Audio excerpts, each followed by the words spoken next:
Okay.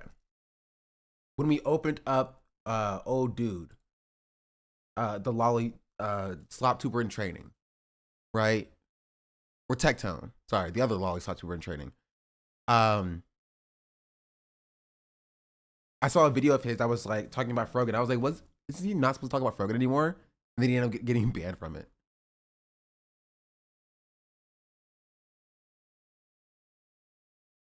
Tectone called it on May 3rd, 2025 that he will be banned from on Twitch in 31 days according to his reputable source. Couldn't that be himself? Couldn't he just do something that he knows is bannable to get himself banned? He's not calling anything. You know what I mean? He's not like a prophet who's like, I ordain that I will be banned within the next month. I've seen it in my mind's eye or whatever. Like he can just do something that was bannable, which he probably did, you know? In order to promote his kick. Right, which is what he's doing. He got himself banned on Twitch to promote his kick. Right? Because he's hoping to inflate the numbers and boost his audience on that website. Right? Because it's not sustainable. If he goes over there now and he just streams over there normally, he'll get a little bit of money. Like Asmiko got a little bit of money. Like to begin with. But like then in like 2-3 months, it'll be nothing.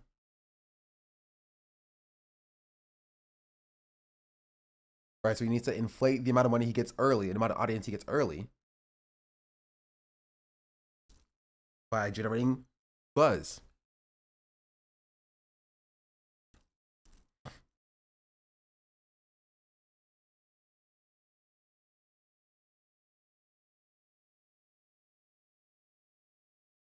Gotcha, I'm just taking out my clips.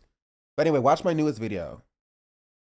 He's blaming Hassan or the fact that he streamed on Kick, Twitch, and YouTube at the same time. Just another, oh, poor me.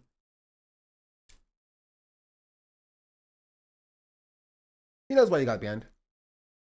I think he knows exactly why he got banned.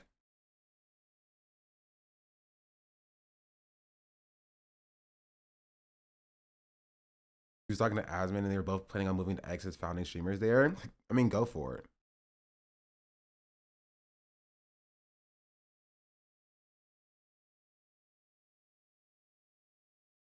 Like, I think that they can get a bag if they do something like that, but like they're not going to get longevity.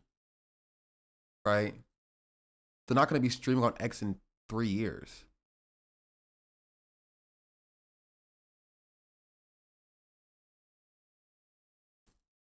Right? Because nobody's going to watch them there.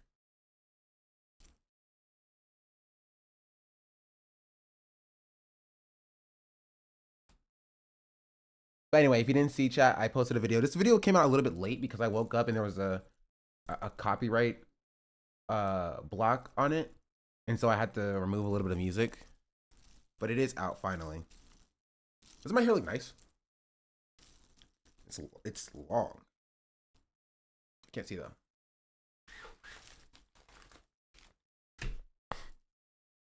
Ow. When do people start streaming on Twitter? Nobody really yet. Some people stream on Spaces, right? Twitter Spaces. And they do it for the same reason why people stream on YouTube and Twitch, and that is increased reach. Right? The same reason why people tweet when they're live on Twitch, right? Increased reach. I have an audience on Twitch, or sorry, on Twitter, right?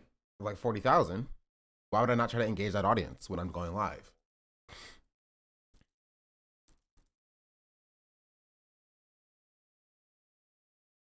But yeah, watch this video. This video is, I think it's funny. It starts with a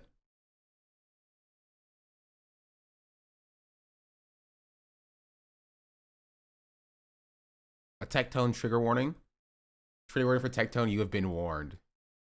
Everyone is leaving Twitch? Okay, I'm slightly. Who else is leaving Very Twitch? dystopian. I'm done, and bro looks like he's just won $5 million from the lottery. I heard this video was pretty serious. Let's see what's going on with our boy Nicholas. Hey guys, it's Who's this? Who's Nicholas? Nicholas Light TV? Hey guys, it's Mr. I get banned, canceled, copyright strikes, copyright claimed every other day. Wait, what was that video down there? Streamers are ruining DreamCon. I'm slightly interested in that video too.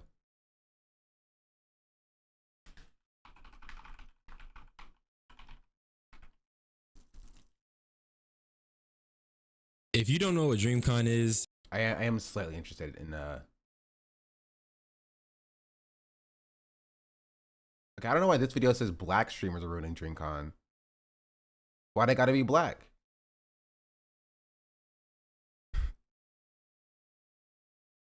Banned, canceled, copyright strikes, copyright claimed every other day. Coming.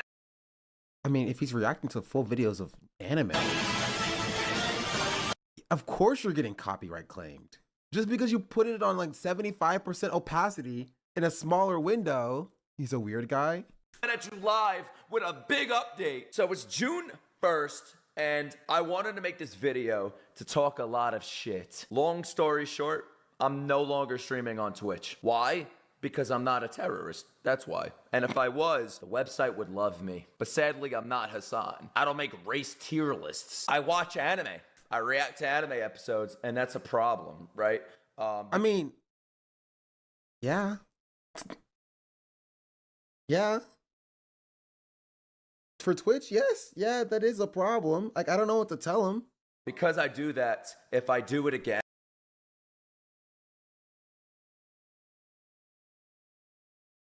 We're gonna get to one of my favorite parts.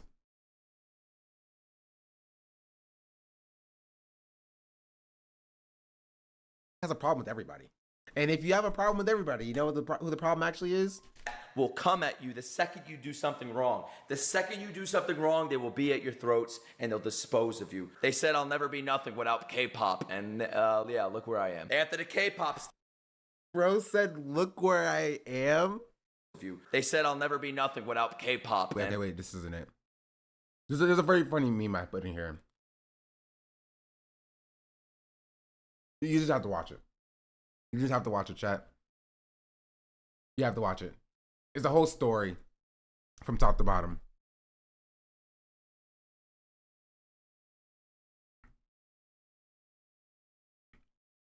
But it's live on my channel. I've been doing well about posting on YouTube consistently. I have made it 1 week. We've made it 1 week. 4 more to go. Wait, I lied. I made it 4 days. It's technically 5 days. 1, 2, 3, 4, 5. This video came out 7 days ago, so I missed this day here.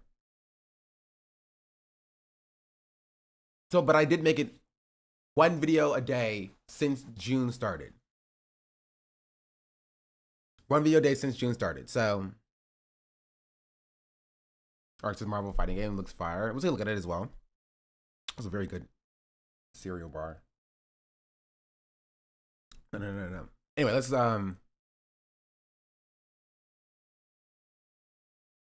Hey guys, please hit like on the let's look at the good news of today.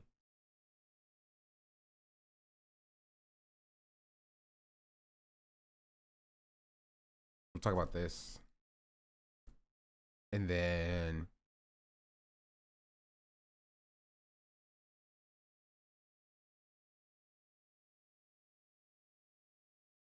we'll look at Hassan giving streaming advice.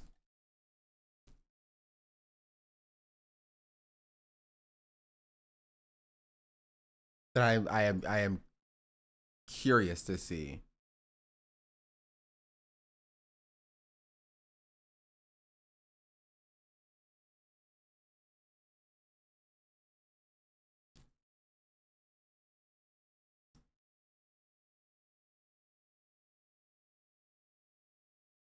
Where's the link to it at?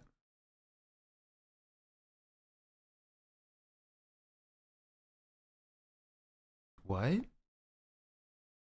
Sorry, I'm getting my links together. I keep scrolling through Twitter trying to find something.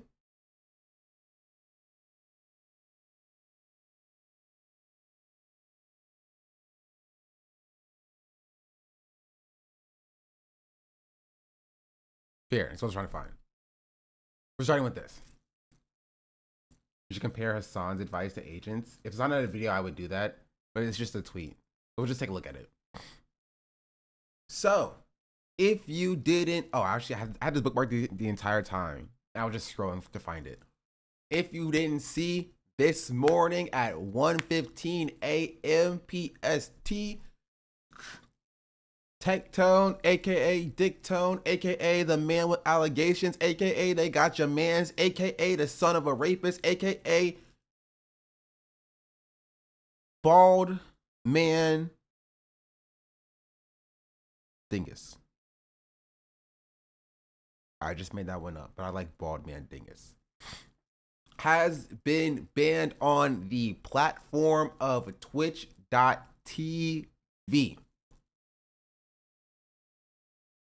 Now, you may be asking, John, how do you feel about this? Well, I told you how I felt about this a few days ago.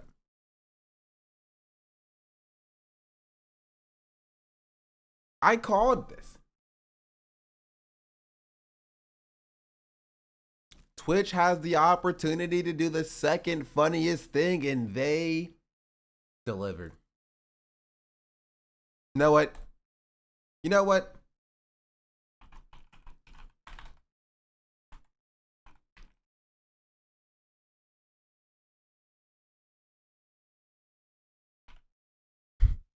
Thanks, Twitch.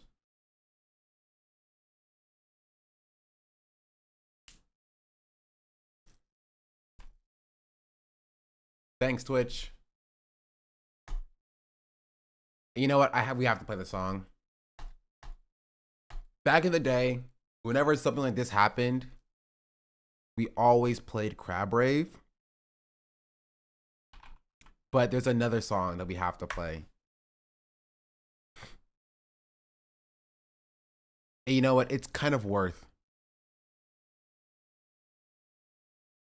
It's kind of worth getting demonetized. Psst. I see dead people. UMG's gonna come after me. Hey, monster on the beat, ho, Debo, any rap nigga, he a freak throw, man down, call her Amber Lambs, tell him breathe, bro, nail a nigga to the cross, he walk around like Tizo. What's up with these jabroni ass niggas trying to see Compton? We take it where we can get it, fuck chat. them all in they mama, how many options you really got? I mean, it's too many options. I'm finna pass on this body, I'm John Stockton. Beat your ass and hide the Bible if God watching. Sometimes you gotta pop out and show niggas. Certified boogeyman, I'm the one that up to score with him. Walk him down whole time, I know he got some hoe in him. Pole on him, extort shit, bully the flow on him. Say Drake, I hate you like I'm young. You better not ever go to cell block 1. Why is he always around lolly YouTubers? Just make sure you hide your little sister from him. Why is he always around pedophiles? And party at the party playing with you his must now. ask and yourself, got a weird case. Why is he around? Certified if lover this boy, is the company that you keep. That fuck him up.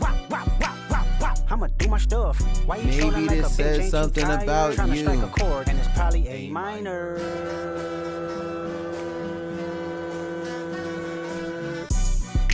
They not like us. They not like us. They not like us. They not like us. They not like us. They not like us. You think the Bay gon' let you disrespect Pop, nigga? I think that Oakland show gon' be your last stop, nigga. They cold foul. I don't know why you still Good pretend. riddance. What is the owl? Bird niggas and bird Hopefully bitches it's a go. perma. The audience not It dumb. Shape the probably stories won't how you be, want. Hey Drake, but they're let not me slow. out. Rabbit hole is still deep. I can go further, I promise. Ain't that something? P-Rest stands for bitch and you Malibu most wanted. Ain't no law boy, you ball boy. Fetch Gatorade or something. Since 2009, I have this bitch jumping. You niggas will get a wedgie. Be flipped over your boxes or over your foe. The other vaginal option. Pussy, nigga better straighten they posture. Got favorites all up in contact. Might write this with a doctor. Tell a pop star quit hiding. Fuck a caption, won't action. No accident, I'm hands on. He fuck around, get polished. Fucked on Wayne Grow, he was in jail. That's conniving. Then get his face tatted like a bitch apologizing. I'm glad D-Rose came home, y'all didn't deserve him neither. From Alondra down to Central, nigga better not speak on Serena. And your homeboy needs subpoena. That predator moving flocks. That name gotta be registered and placed on neighborhood watch. I lean on you niggas like another line of walk. Yeah, it's all eyes on me and I'ma send it up the pot. Ay, put put the roll label on me, I'ma get them dropped. Ay, sweet chin music and I won't pass the ox. Ay, how many stocks do I really have in stock? Ay, 1, 2, 3, 4, 5 plus 5. Ay, devil is a lie, he a 69 God. Ay, freaky ass niggas need to stay their ass inside. Ay, roll their ass up like a fresh pack of Zod. Ay, city is back up, it's a must, we outside. Ay.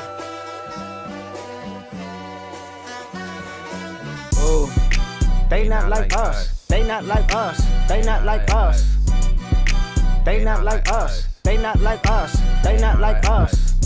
Once upon a time, all of us was in chains. Homie still double down, calling us some slaves. Atlanta was the mecca, building railroads and trains. Bear with me for a second, let me put y'all on game. The settlers was using town folk to make them richer. Fast forward 2024, you got the same agenda. You run to Atlanta when you need a check balance. Let me break it down for you, this the real nigga challenge. You caught Future when you didn't see the club. Hey, what, little baby, help you get your lingo up. What, 21, get your false street cred. Thug makes you feel like you a slime in your head. Hey, what, Quavo said you can be from Northside. What, 2 Chainz say you good, but he lied. You run to Atlanta when you need a few dollars. No, you not a colleague, you a fucking colonizer. The family matter ain't the truth of the matter. Here was God's plan to show y'all the liar. He a fan, he a fan, he a fan. He a fan, he a fan, he a freaky ass nigga, he a 69 God. Freaky ass nigga, he a 69 God. Hey, hey, hey, hey, run for your life. Hey, hey, hey, hey, run for your life. Freaky ass nigga, he a 69 God. Freaky ass nigga, he a 69 God. Hey, hey, hey, hey, run for your life. Hey, hey, hey, hey, run for your life. Let me hear you say OV ho. Say OV ho. Then step this way. Step that way, then step this way, step that way. Are you my friend? Are we locked in? Then step this way, step that way, then step this way, step that way.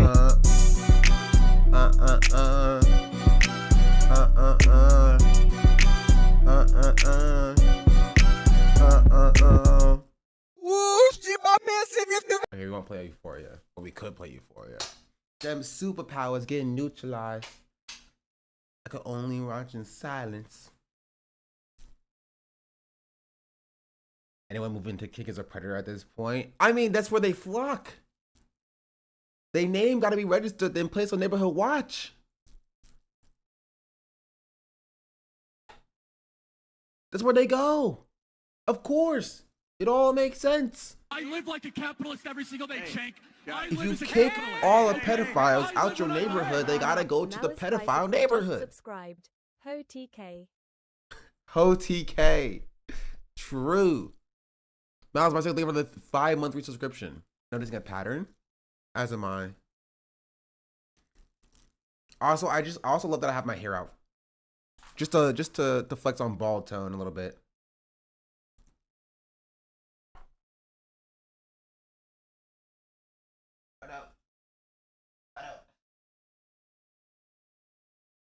Oh. I dropped the clip. It's fine. One of my things don't have clips. Are you my friends? Are we locked in? Anyway, why did you get banned, chat? Remember, have a link to it? We'll take a look at what y'all say you got banned for, and then we'll take a look at what he said he got banned for.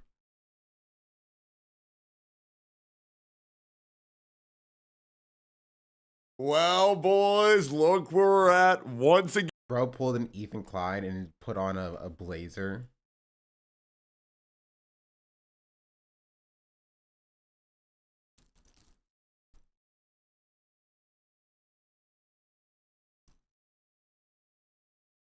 Anybody have a link, chat? Are you my friend? Are we locked in?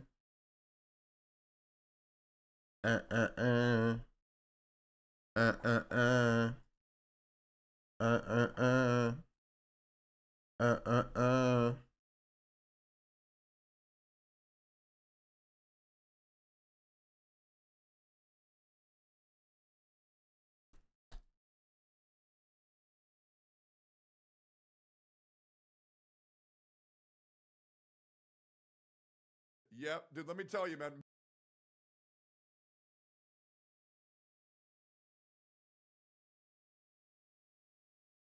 Let's see. Let's see.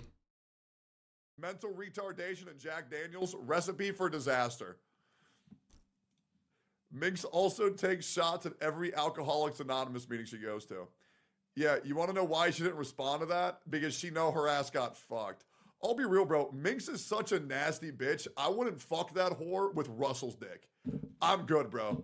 Absolutely. Yeah, of course you got banned for this. Yeah.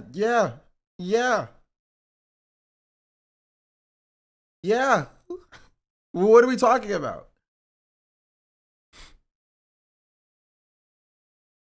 Not. Hell nah, bro. You can track like every single bro. Like you have sex with Minx, and then your STD list starts to look like one of these Pokédex bios in fucking Twitter. You know what I'm saying? Like chlamydia / and like some flag for representing crabs. Yeah, You know? yeah, of course you got banned for this. What are we talking about?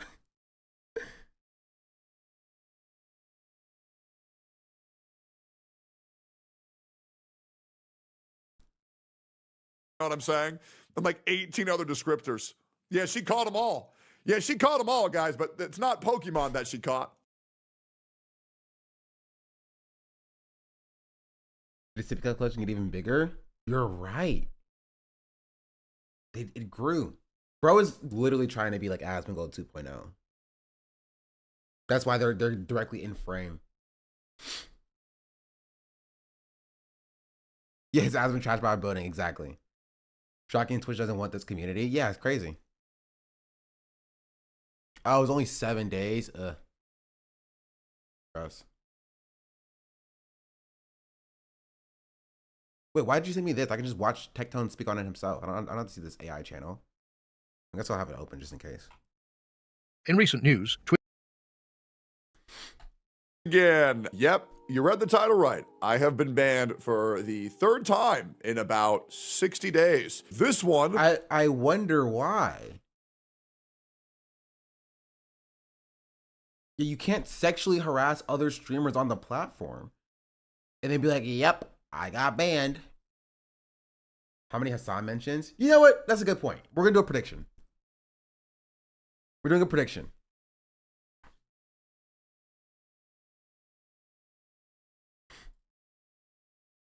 How many times Sean the Black says, times "She's my African princess." does Kaz90 just subscribed. Dicky Woo. mention Hassan? We're going to say 1 to 5, 5 to 10, 10 to 15, 15 to 20, and then 20 to 25, and then 25 plus. All right, chat, you got 2 minutes. You won't use no channel points for anything else?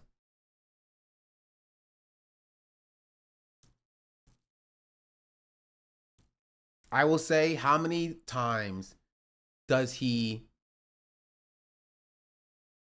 mention or reference Hassan?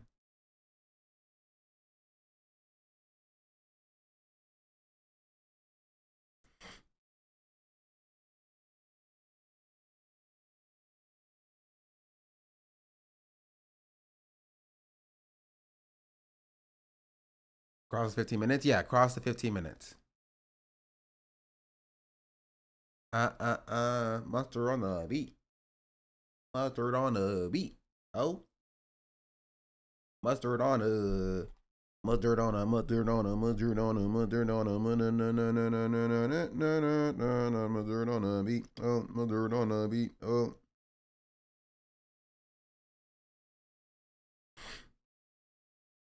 Manana. Manana. Manana. Manana. Mustard on a beat.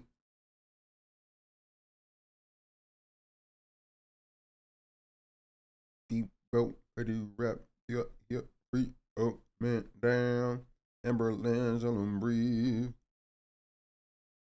Yeah, I'm gonna like this.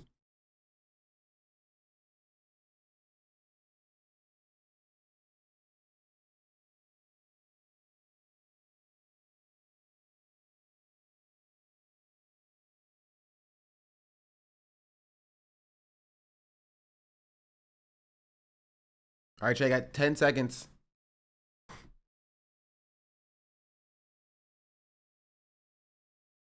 We guys sent us pull up receipts and other clips. Yeah, but that's an AI bot channel. You know, if I can avoid it, I'll avoid watching it. He got banned again. He did. Cavs 90, thank you for the 26-month resubscription. Wait, 30 months. Wait, which one is it? Is it 26 or 30? We'll just say 30. 30-month resubscription. Wait, can it even be 30 at this point?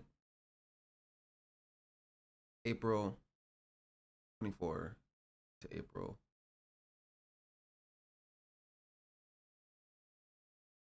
Five. Oh, you might have subscribed for 3. I don't know. I don't freaking know. Your badge is 26 months. I don't know why it says 30. Why does it say 30?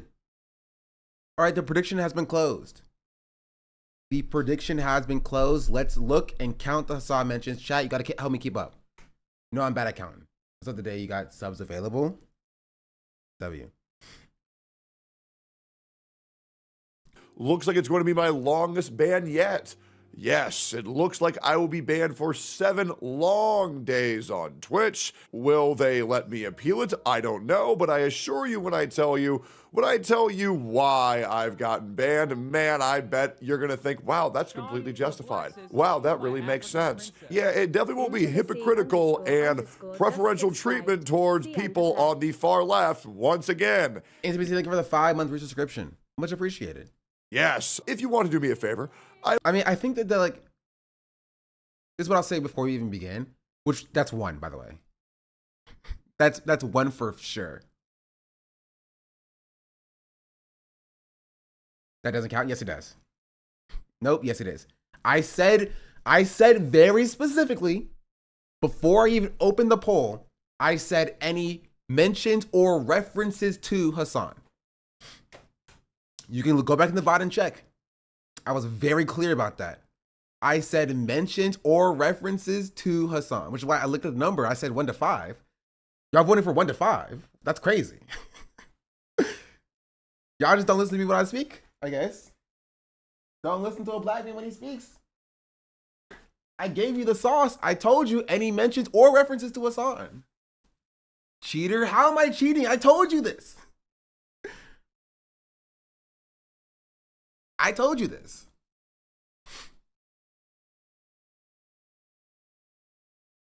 Let's continue. I will be streaming every single day at 9 a.m. CST on YouTube and Kick. Kick especially, I'm going to be linking in my description and the pinned comment. A follow on that stream would be genuinely incredibly helpful, as well as tune into the YouTube live. Yep. This has been the most successful past 75 days of my career ever. I have gained over 80,000 subscribers in a short 70 days. I am upcoming on 900,000, and you know what comes next? 1 million. It's been a dream of mine for over 7 million to eventually hit that number, and it's crazy because I think it actually might finally be attainable. For 7 years, I've been trying to get this, and it's thanks to a lot of people like Allison and allowing me to farm him for the past, saying Hasanabi for being a... 2, chat. This is a direct mention. 2, y'all are losing. 1,000 follows in 5 minutes, which was insane. Hasanabi for being a perpetual dumbass and allowing me to farm him for the past 3 weeks and gaining over, I think I've gained about 25,000 subs off of just Hassan content alone, which really isn't that much, but it still is quite nice. And most importantly, just the overall perpetual cycle of retards. Wait, did I miss 3? Are y'all counting farm him?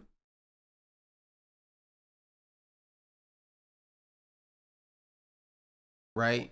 The first one, and they said Hassan, and he said farm him. Is that 2? No? Okay, we're gonna go back. That number, and it's crazy because I think it actually might finally be attainable. For 7 years, I've been trying to get this, and it's thanks to a lot of people like Asmongold who shouted out my Kick channel, and I gained 8,000 follows in 5 minutes, which was insane. Hasanabi for being a perpetual dumbass and that was the 2 one. That was 2.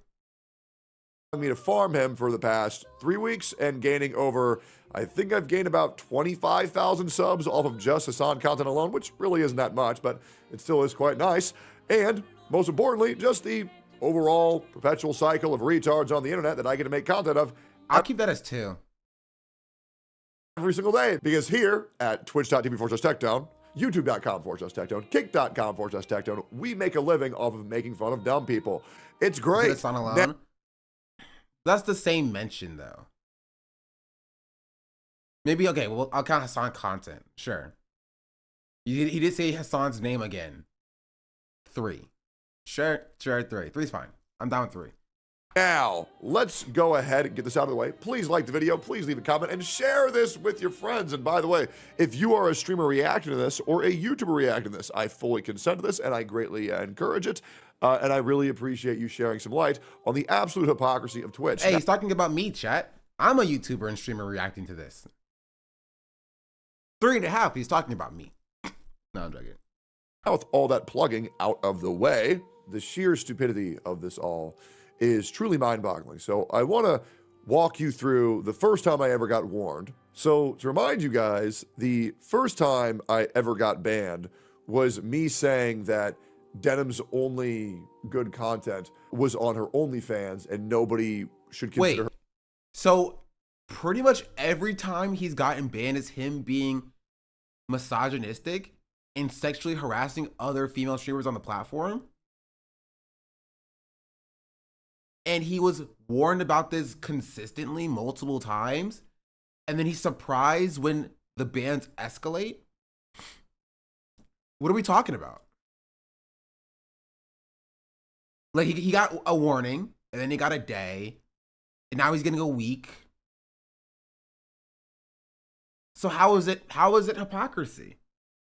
If Twitch is giving you an opportunity to learn, right? You should have said now he understands consent. True. Man, maybe he should teach his father something.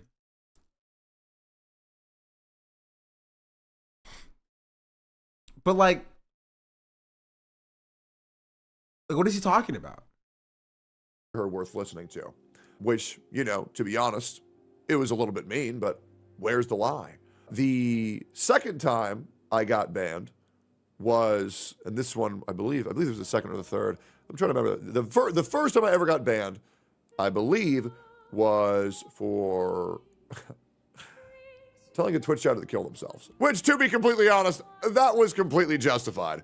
I was reacting to anime. I told them to put a shotgun in their mouth and kill themselves. And to be fair, totally reasonable. I absolutely wear that ban as a badge of dishonor because I went over the deep end that day. I was very grumpy, to be fair, and I had a really big tummy ache too. Well, he hates women, so like he thinks other ones are fine. But I have not ever told a chatter to kill themselves since then. I have learned from my mistake. Now, the next time I got banned was me calling everybody's favorite streamer, Frogan, fat. Now, I want to remind you that Frogan is roughly 5'2" and roughly 300 pounds. So I got banned.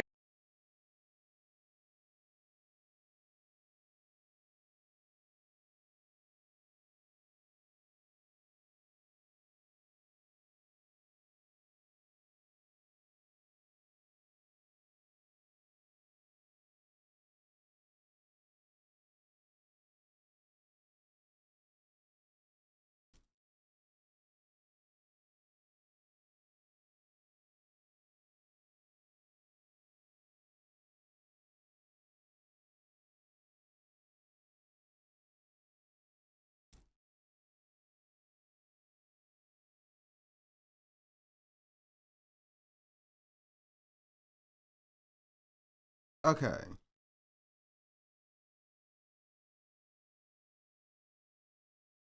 Part of me wants to ask, like, how would he even know that?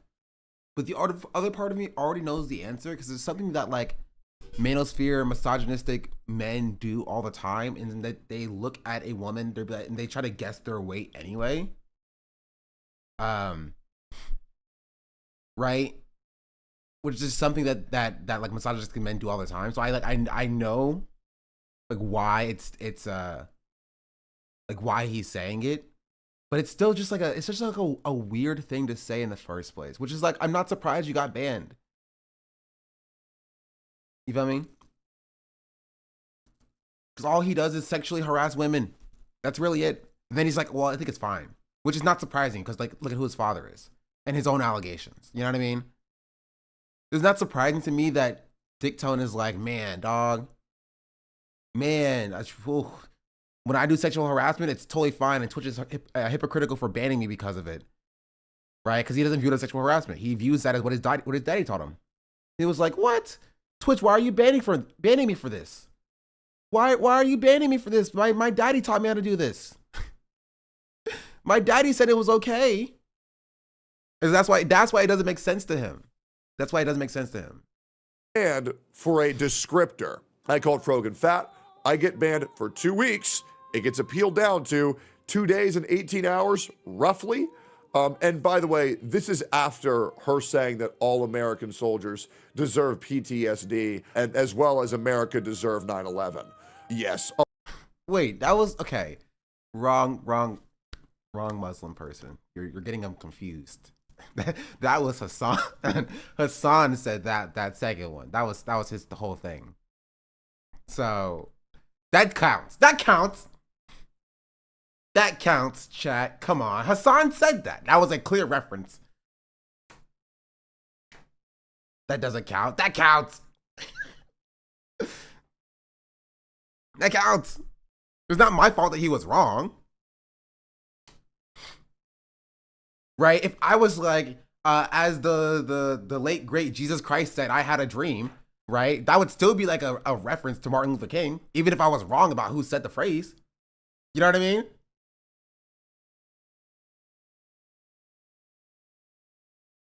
It counts. It counts. It counts. It counts. Come on. Whatever. No, whatever. It's fine. 3. We're still at 3. Okay, whatever. No, it's fine. 3. Oh, by the way. Mentions, not references. You're objectively wrong. I very clearly said references. That is something that I specifically said. Specifically. I specifically said references. Nope, you didn't. No, you didn't. Yes, I did. Don't make me go to the VOD. I will do it. Don't make me go through the VOD. Because I'll do it.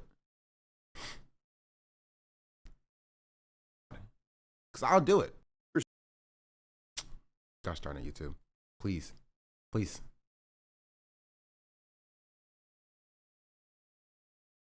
I dropped the clip.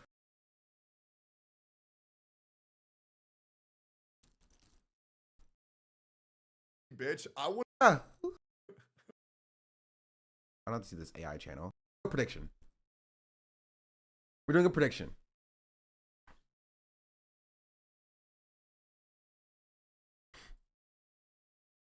How many times Sean the Black says, times she's my African princess. does Kaz90 just subscribed. Dicky Woo. mention Hassan?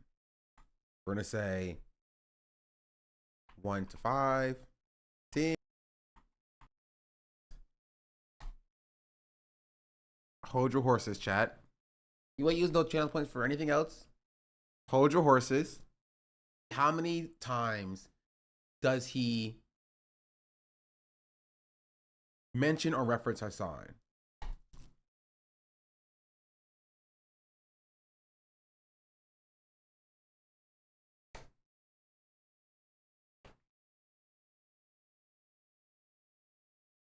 You have to pull it and say reference. Just because you don't listen to the words that I say doesn't mean that it's my fault.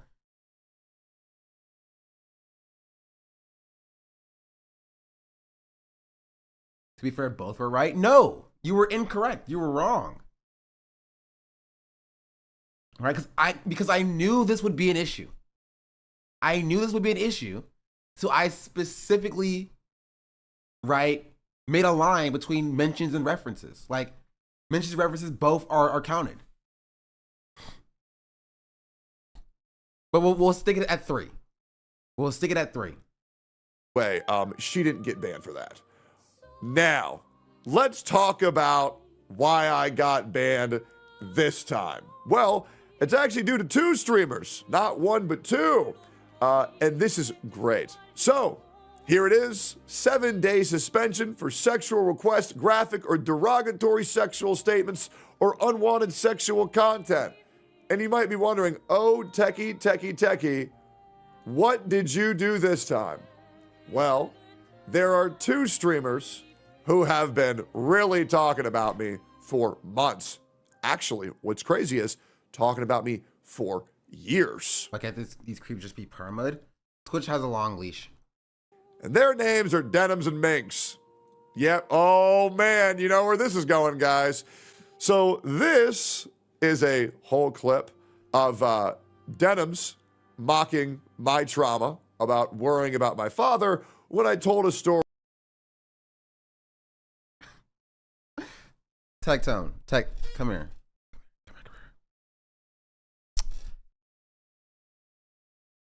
I would leave your father out of this discussion, all right? You don't want your father in this discussion about unwanted sexual advances. I'm trying to help you out, okay? Man to man, twin. We've DM'd back and forth. We've had a conversation before. I'm trying to help you out. You don't want your father within this conversation. You don't want your father anywhere around this conversation. Do you know what happened last time you brought him up? Do you know what happened last time you brought him up? Do you really want more people talking about your father's conviction relating to sexual assault and unwanted sexual advances? Do we have to bring out the video of him being the poster boy used in Congress? Literally the poster boy. They point to a poster of him on the wall and say, this guy did sexual assault. I am not joking. That is something that they did. He is quite literally the poster boy for sexual assault in the military. He has legislation crafted after him directly. He is named in congressional hearings. I would not be bringing your father up at this point.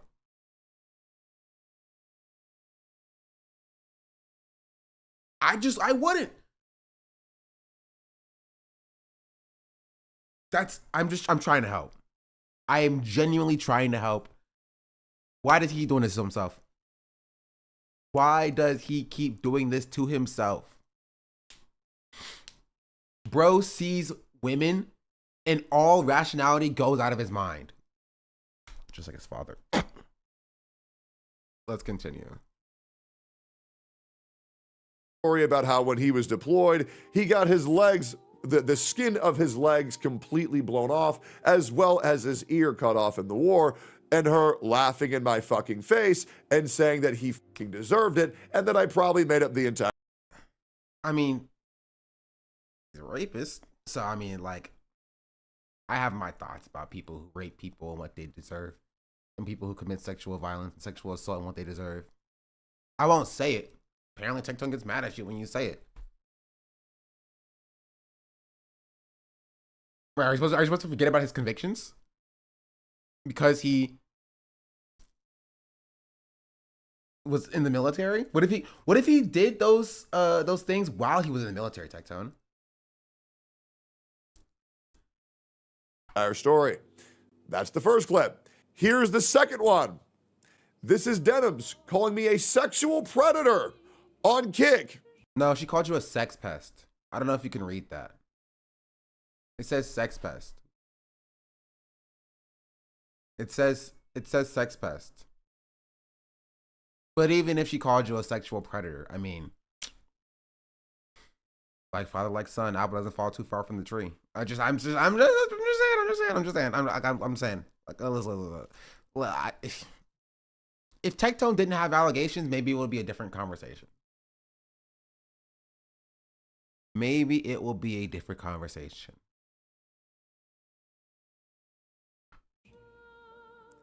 Very fun. To a total of time of recording, 47,000 people. But if we go further, and actually reached 1 million people. Why is he posting Denims' W's? And trust me, Denims and I have a very shady history because I don't know why. This woman is absolutely obsessed with me. Now, here is Denims once again calling me a rapist and saying I can't sue her because it's not defamation, because in her words, I did that shit. The reason Tectone can't sue me is because he did that shit. And there's a whole bunch of other goodies in that. I mean, bro, you got allegations, dog. Do you think he knows that he has allegations? Like,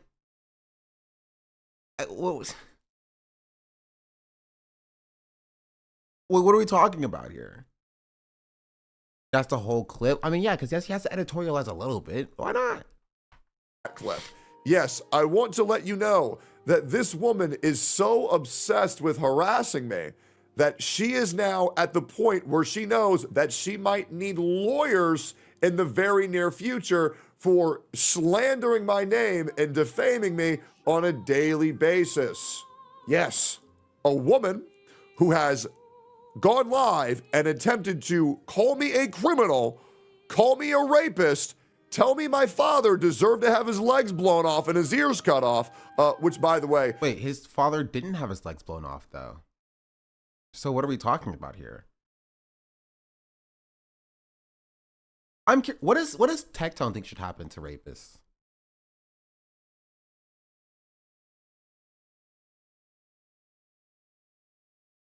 Yeah, they regrew.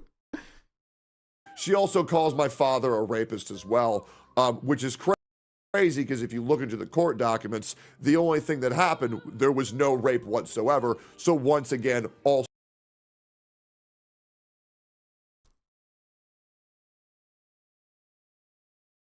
Tectone. Buddy. You don't want people looking into the court documents. This is kind of antithetical to what you actually want to happen. Do you want us to look into the court documents? We can. We can. I mean, if you want to. He's doing the actually it was sexual assault, not rape. Yeah.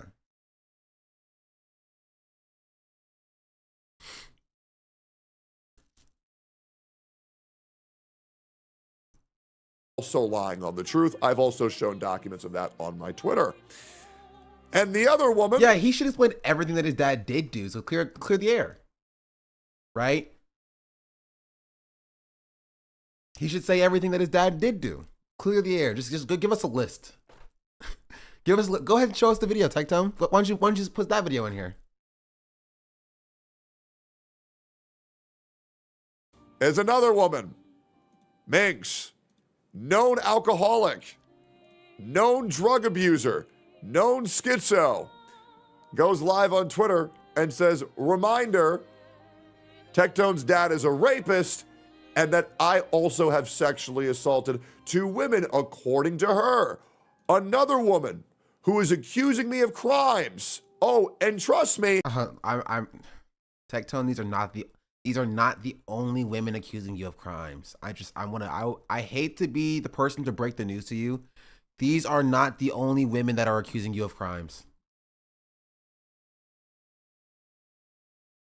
They're not.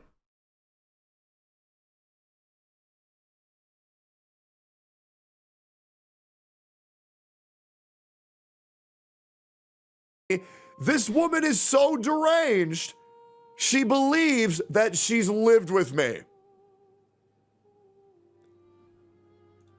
I want to remind you, I have met Minx one time at the OTK Thanksgiving, Friendsgiving, where I joined OTK. I have met her one time.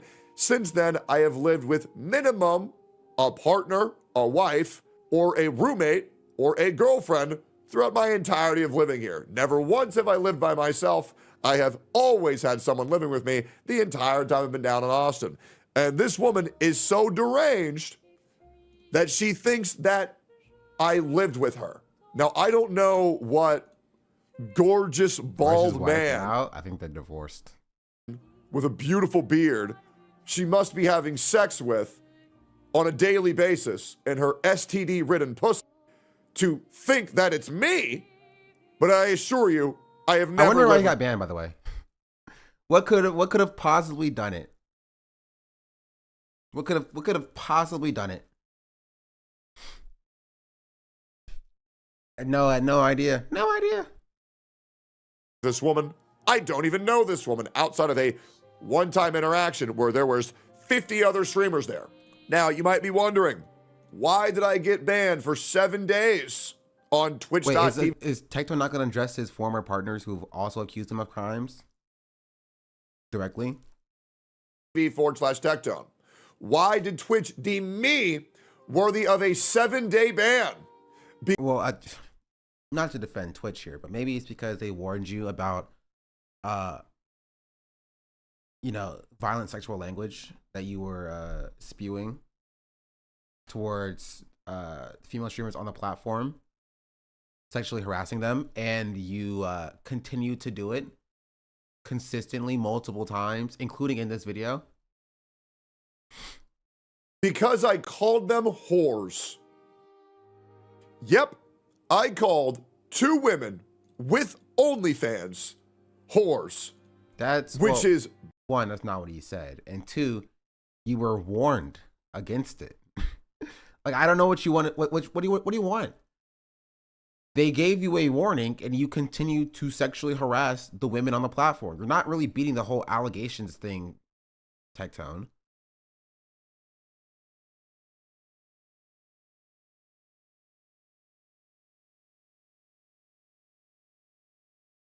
Way he just takes one word for every ban is crazy because he's trying to recontextualize. Because he's the big victim here and not his actual victims of his actual crimes that he actually committed, allegedly. Or the crime that his father committed, not allegedly, convicted.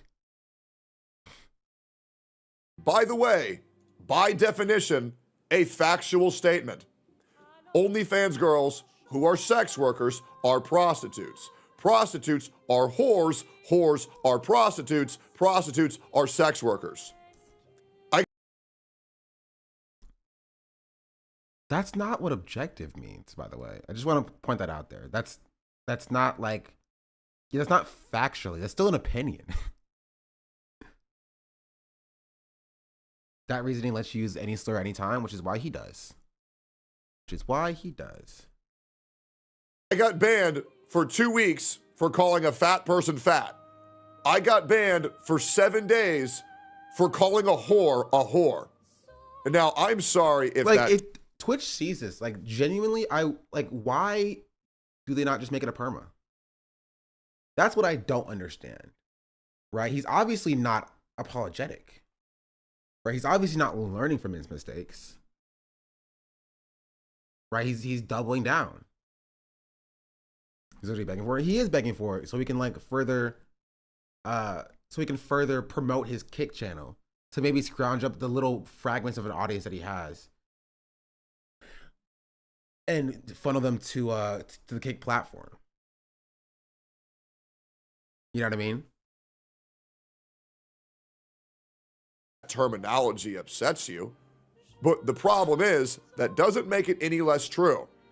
And the reality is, when I go live and I tell the truth and I get banned for 7 days, and then you could this not apply to Denim's calling Tectone a rapist though?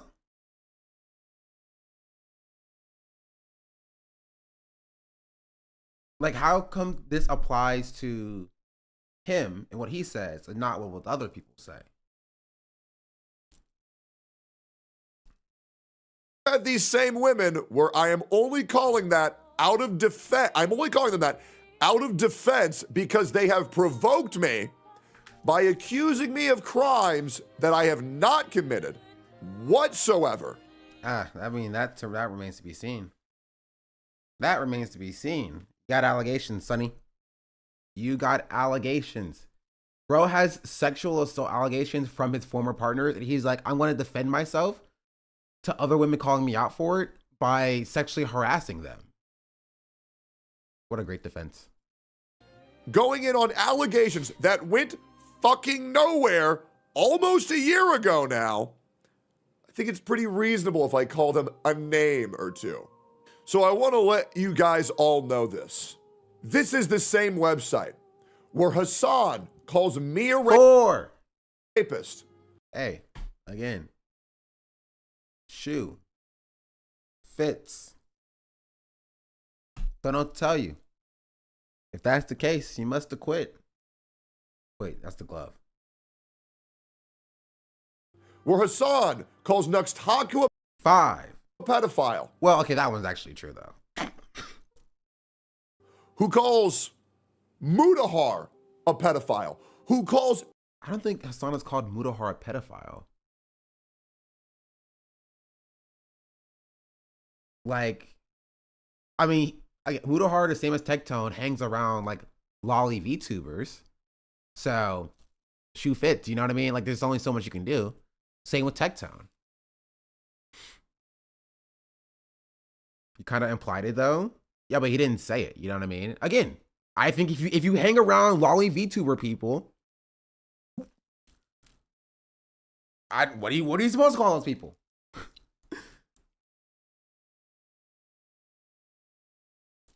You know what I mean? I live like a capitalist every single day. I don't. What do you want me to tell you? I live when I believe. The King Rexatron just subscribed. Muda was watching lolly sounds like a pedophile to me. I will say for Mudahar, if he was with an actual like pedophile like Nux, and Nux was like, boom, lolly. You feel me? Like, you know, there's an argument that he could make to be like, oh, I didn't know it was sprung on me or whatever.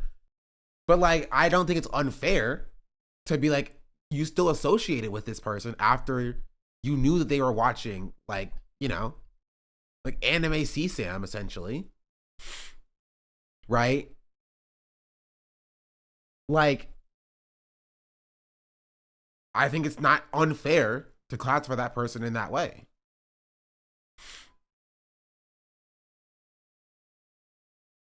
That's all I'm saying. The King Rexatron, thank you for the 2-month resubscription with Prime. Chat, you know your Primes are free, by the way. Your Primes are free. If you have an Amazon Prime account, just connect it with your Twitch account and you get a free Prime subscription one every month. You can only use it on me. Can't use it on anyone else. You can only use it on me. Don't try it on anybody else. You can only use it on me. Thank you very much. If I knew someone I was hanging out with was at least a lolly lover, I would probably reevaluate that friendship and judge those who stayed friends. Yeah. We're at 5, by the way, chatter, who asked. Asmongold, a pedophile and a mother killer. I don't think he called Asmongold a pedophile. Bringing up Asmongold's dead mother. No ban. Also, Hassan didn't do that either. From what I understand, Hassan retweeted a tweet from somebody who then in another tweet called Asmongold a mother killer.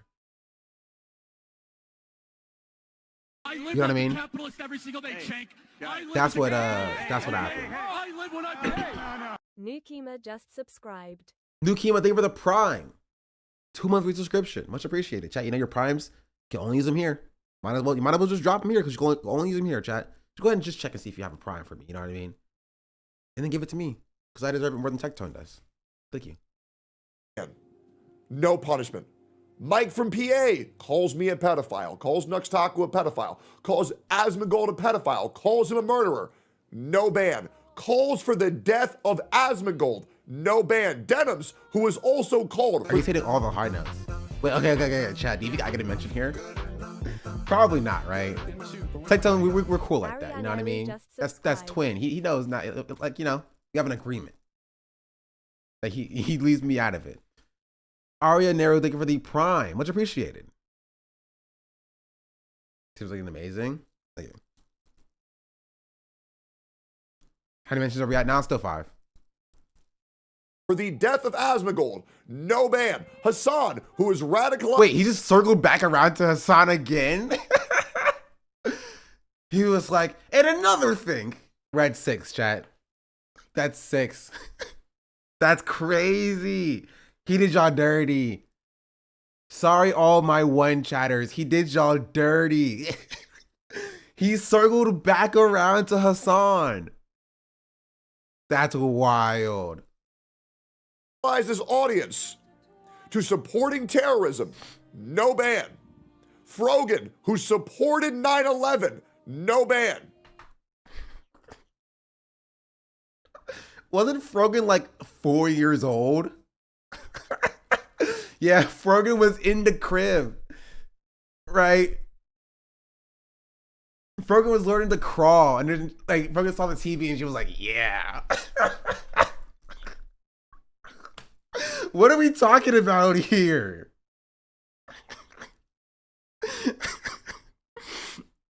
What are we talking about here? I call an OnlyFans girl a whore after she called me a rapist. A career-ending, life-ending accusation. Hey, maybe they I'll do get it no then. punishment. I get 7 days. Do we get why this is a problem now? No. Do we understand why this is bad? No. And sure. Could you make the argument, well, he deserved it?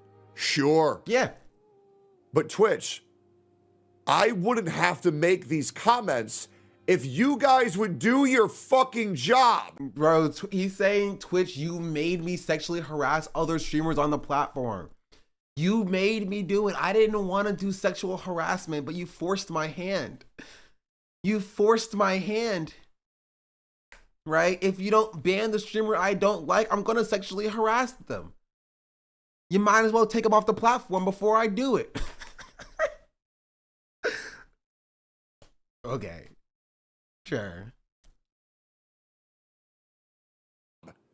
If you guys were to ban people equally and fairly when they cross the line, then I wouldn't think that I can do the same thing as the rest of these fucking people. Wait, but the reason why he's talking about his current ban, even like despite the other bans, right? Wait, okay. A few things. One, he talked about his ban against Frogan. Well, Frogan didn't talk about him. He just didn't like the things that Frogan said, right? And he harassed her and then got banned for it. And this time, he called out like tweets that Minx and Denim's made to justify his sexual harassment against them. So like in either of those cases, what was Twitch supposed to do? Was Twitch supposed to ban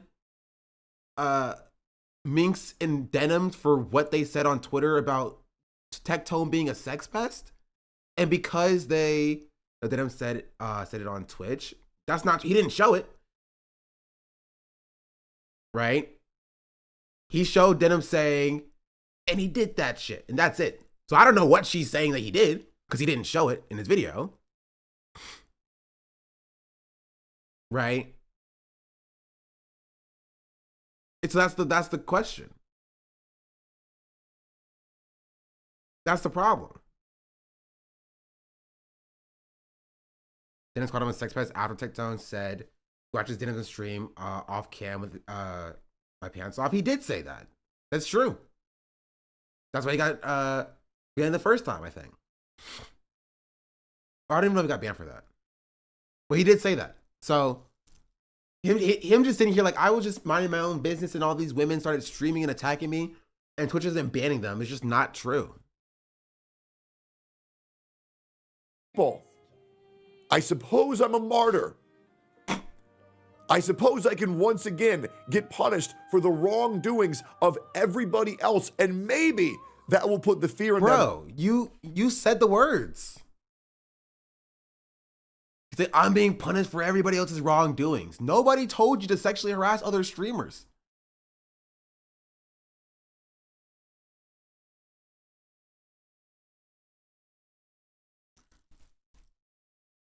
To get their act together. But it won't. Because these people know they can get away with these misdeeds, with these malpractices, because you don't enforce your TOS fairly. You do not enforce your TOS equally. And this is why I will be streaming on Kick and YouTube every single fucking day during this ban. Woo! Yeah! That's what I've been waiting for. Yeah. And honestly, Tectone, you should stick it to him by streaming there permanently. You should stick it to him by streaming them permanently. You should stream on YouTube and Kick permanently. You should boycott. You know what? That's right. Boycott Twitch.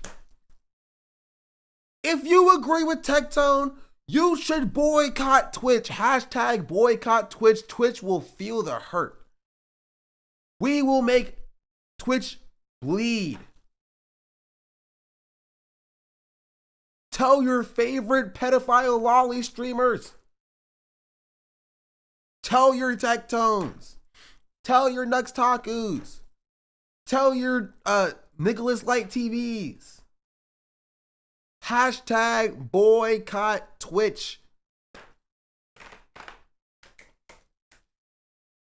Again, this is pathetic rat fuck behavior. And Twitch, I would like to let you know now, 24 hours ago, I have already recruited over 55 streamers to stream on YouTube and Kick. Woo! Woo! Woo! Let's make it 56. Go ahead and get another one, Tectone. Go ahead and get another one, Tectone. Make it 57. Why not?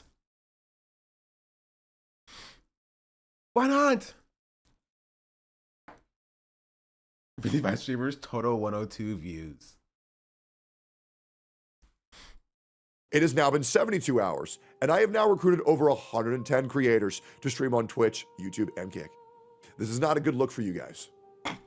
This is a horrible. Man. Oh, this is gonna hurt Twitch. You're really gonna stick it to Twitch. You're really gonna stick it to Twitch.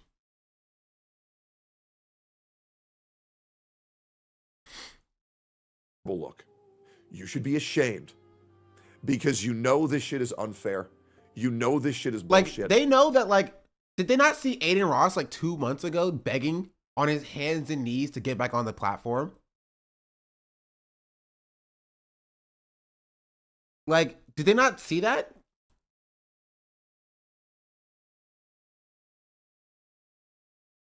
Like, they're going to be back. They are going to be back. And the problem is that Twitch is going to let them back. That's the biggest problem here. Right? That's the biggest problem is that when they inevitably come back in 6 months, right? Because they realize they have no audience capture on Kick. There's no discoverability on Kick. There's no growth on Kick. Right? Kick is going to welcome them back with open arms.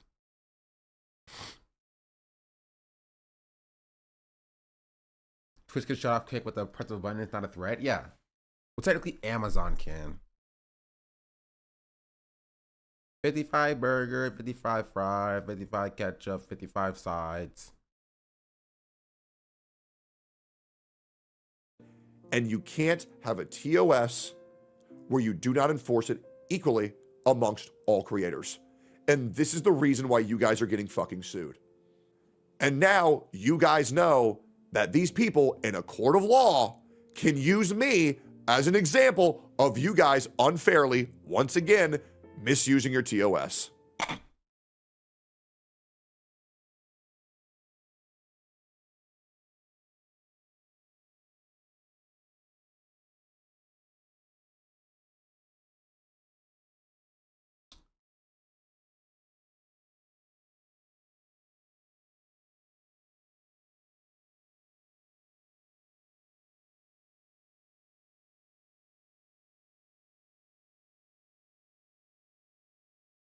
Maybe I'm misunderstanding him.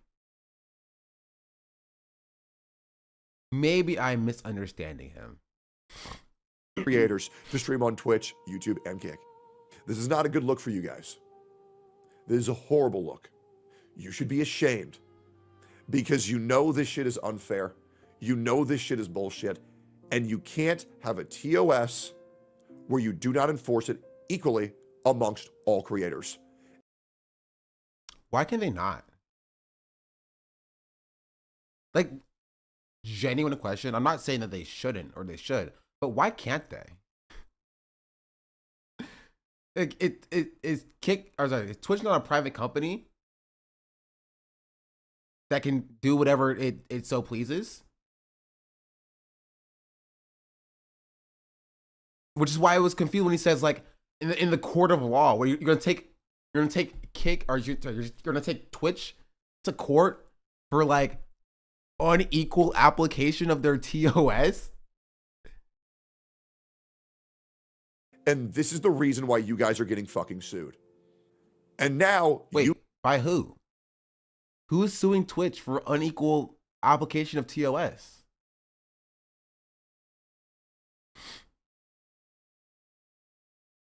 You guys know that these people in a court of law can use me as an example of you guys unfairly, once again, misusing your TOS. What does misusing your TOS mean? It's their TOS, which means it applies to you. It doesn't apply to them. The point of a terms of service is that they can use that as justification to ban you for whatever reason, if they so choose.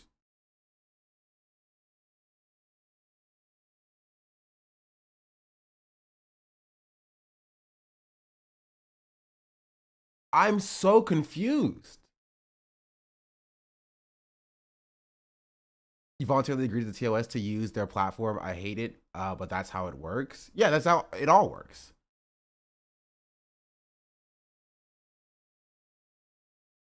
So yeah, we love private business until private business is against them. I call these women a name as an insult when they are giving me life-ending, career-threatening allegations and accusations. Like, why should Twitch care about that? If Twitch wants to ban Denims and not you, or Twitch wants to ban you and not Denim, or Twitch wants to ban both of you or neither of you, that's Twitch's prerogative. Like, even despite of all the contents, which, like, in my opinion, demonstrate that Tectone is wrong and it does have sexual assault allegations,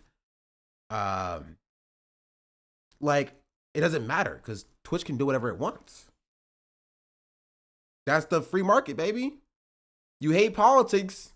You hate politics. But,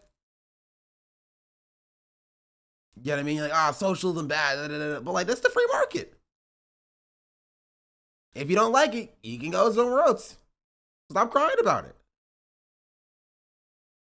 On details, I'm pretty sure a couple of streamers in Germany who were banned on Twitch got unbanned after taking it to court. I think it was probably because Twitch didn't provide proper reasons for the bans.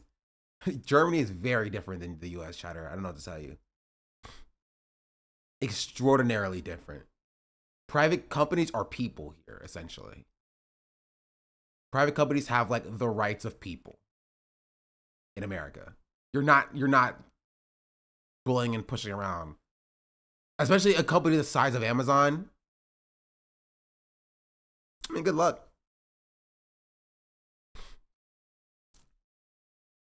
This is the reason why so many male creators have disappeared over false allegations. You guys need to take this shit seriously. Name them. It's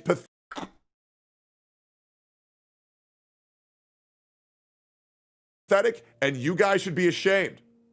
Now, I'm going to be over here on YouTube and Kick making way more fucking money than I ever made on your platform, regardless. And so don't come back. I want you to remember this. I want you to remember this when he comes back. Not if, when he comes back. I want you to remember this. Because he will be back. Unless Twitch permits him. Which would be funny.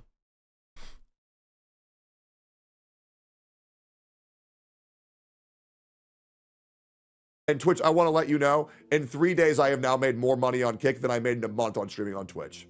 I do not give a f about the money that I'm losing off of Twitch at all. I don't need it. I'm a multimillionaire. However, just understand. I want you to remember that too when he comes back. Because he will be back, chat. If that was genuinely the case, why don't everybody stream on Twitch? Why doesn't everybody stream on Twitch? There's no longevity there. Even separate from Tectone, there is no longevity there. There's not.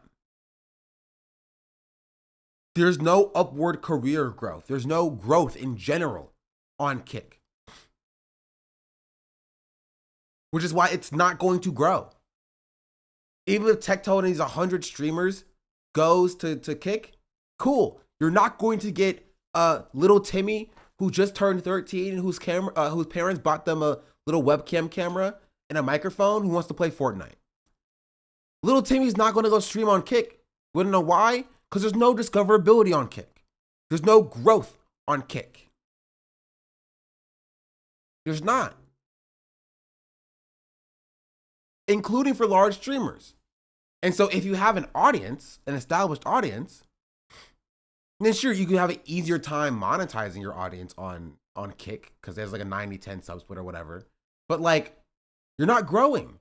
There's a reason why XQC also streams on freaking Twitch.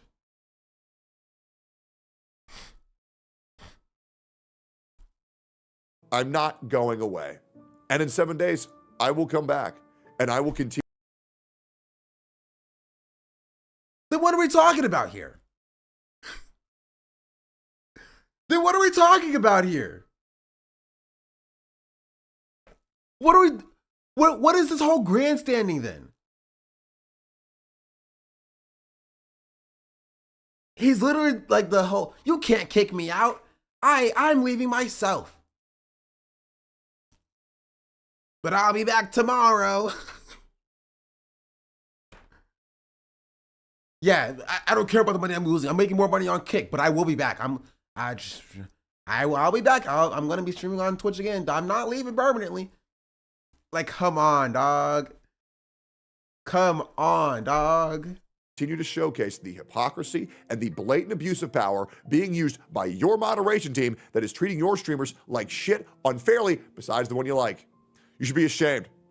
That was that 7, chat? That was a Hassan mention, I'd say. Best way to get revenge if you are upset on Twitch right now is to share this video, like this video, subscribe to my channel, and be there every single time I go live.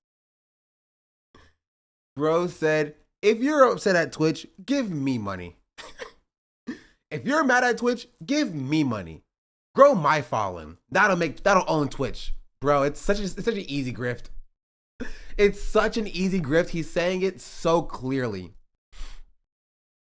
He's saying it so clearly. He's like, if you're mad at Twitch, just give me a bunch of money and give me a bunch of follows and whatever and make me super famous and rich and stuff, and you'll feel better about yourself.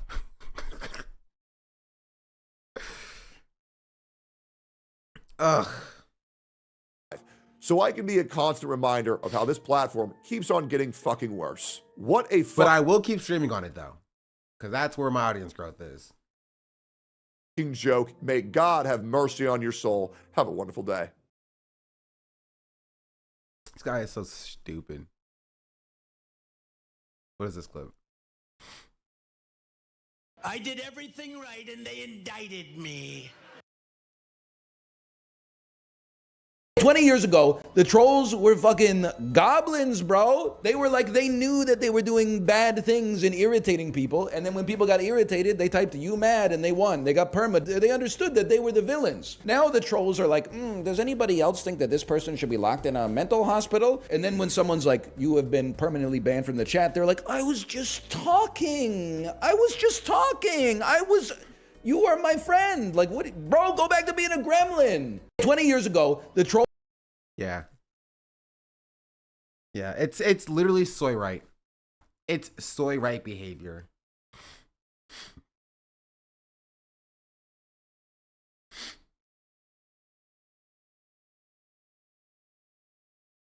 Wait, what's the +2? What does +2 mean? I don't get what does that mean? What does it mean? What does it mean? Just like approval? Oh. Why is it +2 instead of +1? Agree or good take in Netherlands chat or German? Oh. But he makes a good joke? Doesn't know? I don't know. I don't watch Northern Lion that often. I see his clips though. He's funny. I get my bald man streamer energy from Ludwig. There was another Lion VOD one time he rated him. I probably did. Yeah, yeah, it was Blueprints. Yeah, he was playing Blueprints. Because then I had to leave immediately because I didn't want any spoilers.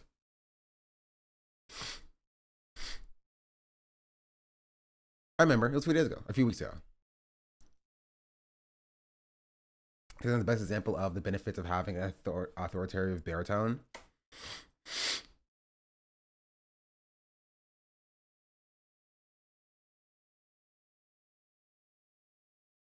That's just Tectone. I don't know if there's anything or much else to say. There is also the Duke Dennis situation thing, which is a whole nother can of worms. Also, now I'm getting like West Side Tyler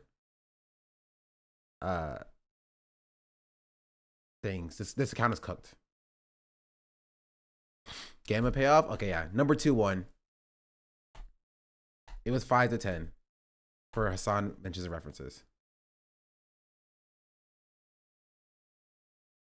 See, Hassan's options got exponentially stronger. Hassan said, "These are bigger than Israel." I did see this. It's not even loading. It's fine. Here, Chatter also wanted me to look at this. Kick teams up with OTK subsidiary to launch fast track partnership program for streamers. Completely coincidentally, apparently, at this point. Streaming platform Kick is set to partner up with OTK One True King subsidiary Crossrealms Inc. In collaboration with a Kick partner Fast Track. As the name suggests, the program aims to help smaller streamers bypass standard requirements to speed up their Kick partner application.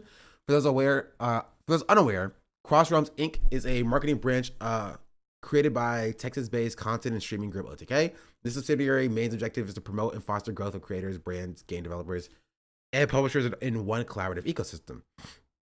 Speaking of the program with Kick, William Lucas, advisor at Crossroads Inc. said, "Our goal with Kick and our partners as a whole is to be transparent approach.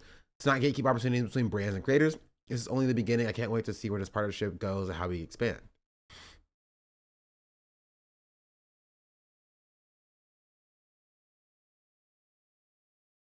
So that is quite interesting that this is happening around the time where Tectone and Asmongold are floating, moving to Kick.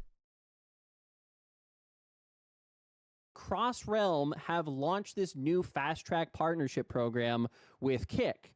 And it takes you to this website that you can apply. It looks relatively okay as a website that basically says you can skip these general steps to get partners as long as you have over 100 CCV.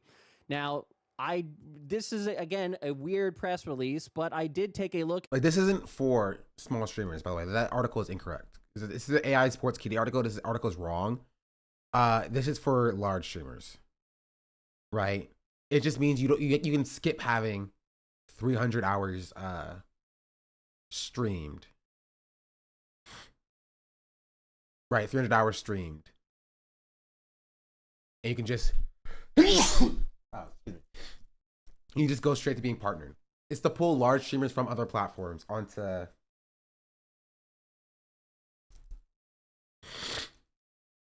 know what I mean, onto Kick. That was the case. Social media manager left, citing direction of the company. Yeah, I saw. This also happened in March, though. It was a few months ago. I wonder why this didn't get any attention. Now, this is, again, a weird press release, but I did take a look at their Twitter account here for Crossrealm. They have tweeted this out as well, and the people that follow this account are all the heavy hitters at Mythic Talent. Operations, Azarian, Talent Manager, Biz Dev Manager at Mythic, Associate Director of Sales at Mythic, the CTO of Mythic, the Associate Director of Talent at Mythic, and the CEO co-founder of Mythic, who is in fact referenced in this press release as saying they're excited to help bring Kick's new partner fast track program to creators across the industry, says William Lucas. So, yeah, kind of an interesting thing. I'm surprised there's not a lot more people talking about this right now, but it does seem that Kick and OTK, through a subsidiary, have partnered up to.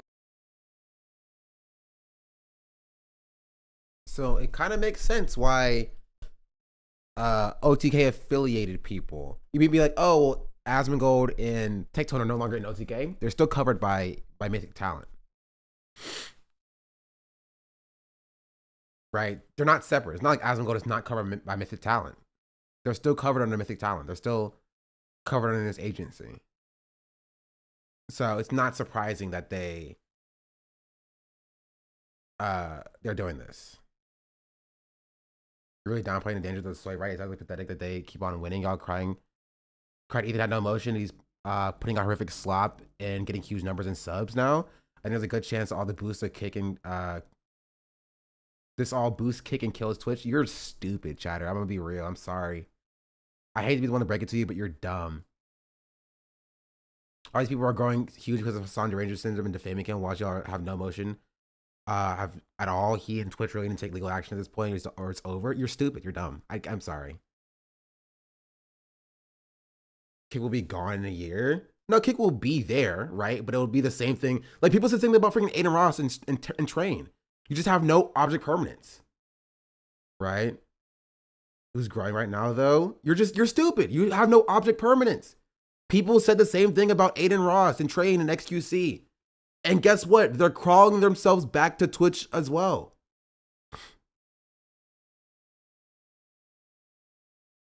Right?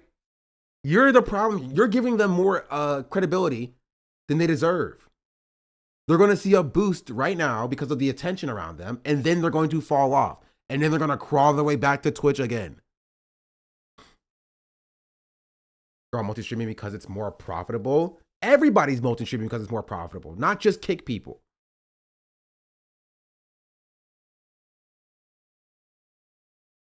This doesn't on account, they are 50. Twitch has made a business model to sell gambling to existing, Kicks. They've not fallen off though. They're growing and nobody else is. You're wrong. You're incorrect.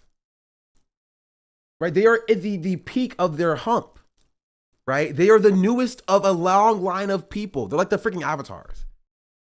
Right? You're looking at freaking Korra and you're like, oh, this one is different. You're looking at like Avatar Roku, you're like, oh, this one is different. Not looking at the fact that there were 100 avatars before that all died the same. No avatar and Avatar stayed Avatar forever. And it'll be the same with Asmongold and Tectone. Remember when people were saying the same thing about Daily Wire? Yes. People were saying the same thing about Brett Cooper. Yes.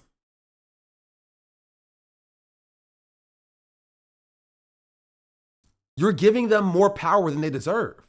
You're making an assumption on that. Past trends don't dictate the future. Yes, they do. That's like the entire thing about past trends. They very clearly do dictate the future. Yes, that's why they are trends. That's the entire point. It wouldn't be a trend if it did not dictate the future to some extent. There is nothing to demonstrate that what is happening now is substantially different than what happened 2, 3, 4 years ago.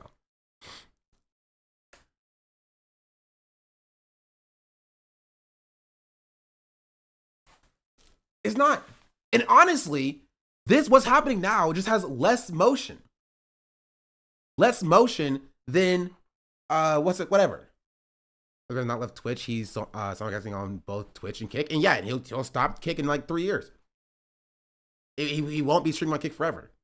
And there's a reason for that. Right? There's a reason for that. Like, XQC just pulls in less numbers than he did at his peak. Red Kick is growing if you look at the raw numbers. What raw numbers? The raw number of bots? Kick was growing, again, 2 years ago. Y'all are dumb. Kick was growing 2 years ago. It's the same thing happened 2 years ago. This is literally the exact same thing that happened. The exact same thing that happened in 2022. You have zero object permanence. The exact same thing.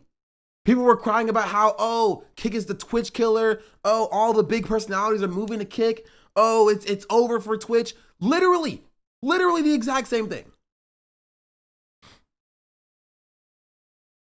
The exact same thing. And guess what? Everybody crawled themselves back to Twitch. And now it is different because now there's no deals. Now there's no incentive outside of like the soy right to go to Kick in the first place.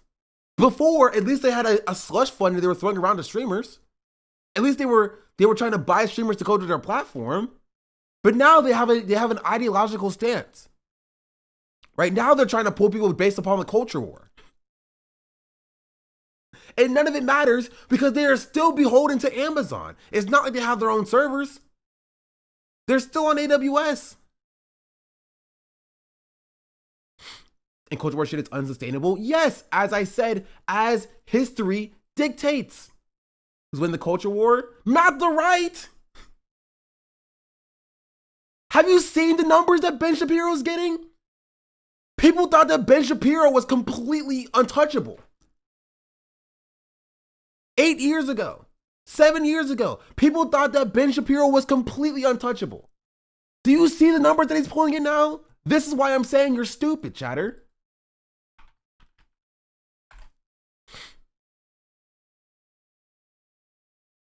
Well, folks, a big question. He's pulling in 30,000 views. 30,000, 100,000, 150,000. He's pulling millions. Because Ben's audience is going to like the Asmongold, how it's transcribed in the US and UK, how's environmental science. You're literally describing what I am describing, chatter. You're fucking dumb. That's what I am describing. They will go somewhere else. There is no longevity in culture war fights because the audience will move and shift and go somewhere else. You were literally just describing what I'm describing. Exactly, like I said, the new avatar. There are rises and falls here. Who says out of the culture war they're winning? No, you're wrong. You are incorrect.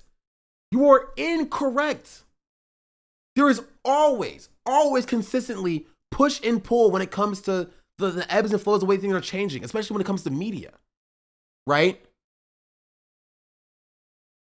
There's always reaction. There's always action and reaction. You always have a rise of left-wing populism and socialism, Bernie Sanders, coinciding with the rise of Trump. It's a chase. So of course it's going to look like it's growing because the left is also growing. Right? With Asmongold growing as a voice for the right, right? You also see a rise in pro-Palestinian sentiment. More than you've ever seen historically. It's a chase, it's an ebb and flow.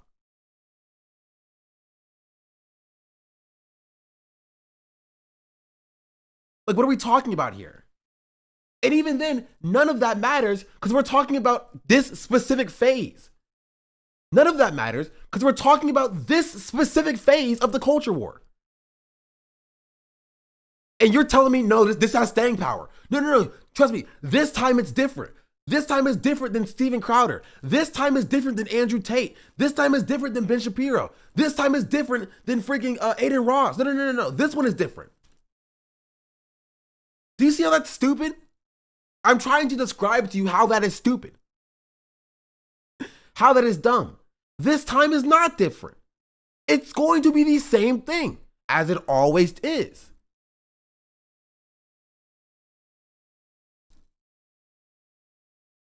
There's going to be a rise and there's going to be a fall. This is unsustainable. The culture war, specifically for culture war personalities, are unsustainable. As new personalities crop up, as the audience just moves and shifts and goes here and there and here and there, right? Like Asmongold wasn't at this size a year and a half ago. He wasn't. A year and a half ago, it was, and they were still doing Hassan Bad content, right? And this perfectly demonstrates what I'm saying. Hassan has been the constant for the last 5 years as the rotating villain for the right, but the villains for the villains on the right shifted. They've changed. It was Train and Aiden Ross and XQC, and now it's Tectone and Asmon and pedophile Nuxtaku and Mudahar and Ethan Klein, right? And Hassan is still the constant. And that is all I am describing. Is that the soy right can only soy right for so long. The soy right can only grow their audience for so long before people get tired and they move on, or they get banned, or they lose relevance, or they do a radical shift, right? They do a radical shift in their content, and then people leave. And in my opinion, this is that radical shift.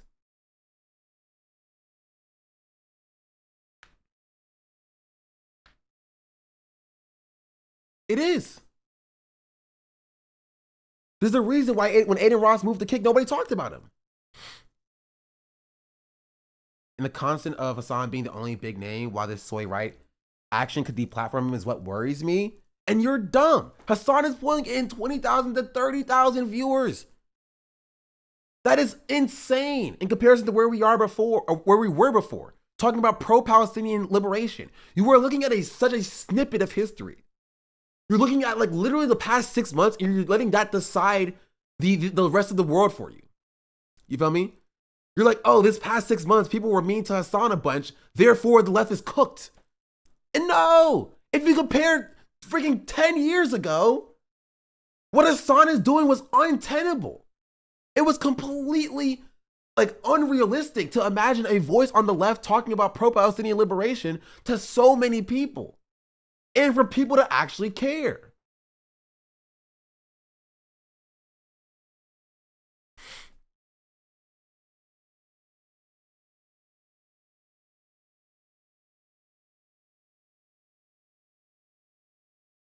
You're giving too much power to freaking Asmongold. Right? You just are. Asmongold is very large. He's very large and he's doing, horrifically bad content as it is now. Right? That's true. But there's no staying power in that. And especially if he goes to like freaking X. Right? Because all it takes is one ban on Twitch for him to lose his relevance. Right? Right? If he goes to freaking Twitter and he goes to Kick, he'll still get a lot of viewership. He'll still get a lot of money. But Dexerto's not writing articles about him. You know, Dexerto doesn't write articles about like Aiden Ross. Dexerto doesn't write articles about Trainwrecks. Dexerto doesn't write articles about XQC. They write articles about Asmongold. They write articles about Tectone.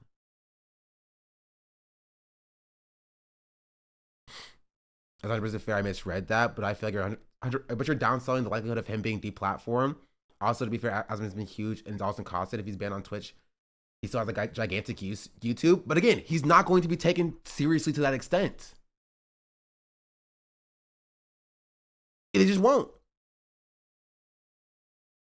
They sort of does paid press releases, but that's what guys streaming culture. Yeah, look at Dr. Disrespect. They just won't have any motion because people aren't, the audience won't be there, right? They would need to have the LSF clippers posting them on LSF, and then they sort of picked up on it, they started writing articles about it, and then the streaming ecosystem and landscape talks about them, right? And then there's commentary videos written about it, and then there's this and that, and this and that, and this and that, this and that. That won't happen on Kick. It just won't happen. It won't. Asmongold is seeing a lot of relevance now, right? And I understand that it's scary, right? I understand that it is a scary thing to see Asmongold gain the level of relevance that he has, right? Doing the type of content that he's doing. Right? I get that. But to act like that is indicative of like wider politics, I think it's incorrect. I think it's wrong. Right? Because as politics happens and as progressivism happens, as progress happens, right, the right will also increase. As the left gains prominence and as left gains power in working class sentiment, right, the right will also gain power in authoritarian, like political framework. Right? As there are more pro-Palestinian encampments happening on colleges, you're going to see more police dispatched to shut them down. Right? As more valedictorians at these schools speak out against Israel's genocide, you're going to see more, more of those students be reprimanded for it. It's a push and pull. Right? The more the left grows, the more the right tries to squash it.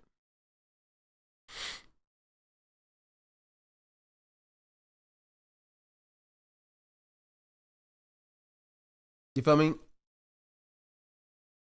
And so I think it's a fool's errand to just start like crying about how scary it is that Asmongold is getting prominence, because I've seen it before. If you've been on the internet, you have seen it before. You've seen these personalities rise and fall. You just have. It happens all the time. That's why I love Sean getting into an argument with a chatter instead of insta banning a different voice. Sometimes I will insta ban a different voice if they're annoying. I'll only ban annoying people. I don't know, people are acting like we haven't been here before, because it's scary. I understand it. I get it. And I don't want to keep yelling at that chatter. But I get it. I understand. It is scary. It is scary to see the right gain the prominence that they have, or that they gain. Right? It is a scary thing to see. And I understand the frustration that comes with that. Especially as it seems like the entire ecosystem is against the left. I get it. Trust me, I know. Right? You think I don't have hate clippers clipping everything that I say and putting it in freaking Reddit spaces to scream about? You feel me? I just feel like Bread 2 was a stronger collective against the right. Not everybody who has a big platform is ignoring what Asmon and Ethan are doing. And that's fair. That's true. Right? But what Asmon and Ethan are doing don't necessarily, or honestly don't have staying power, but it's not necessarily indicative of the power that they have. Right? And I think we're over the crest on Ethan specifically, in that people are just paying less attention to it. He's freaking bringing on iDubbbz's boxer to talk about how iDubbbz cried in a training session. Like, he has no emotion. Right? Definitely the scarier thing is like the ADL being involved.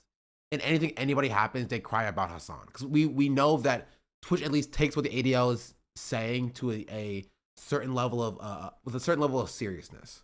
Right? So that's a bigger problem than like freaking like Asmongold or Ethan Klein. Right? But even then,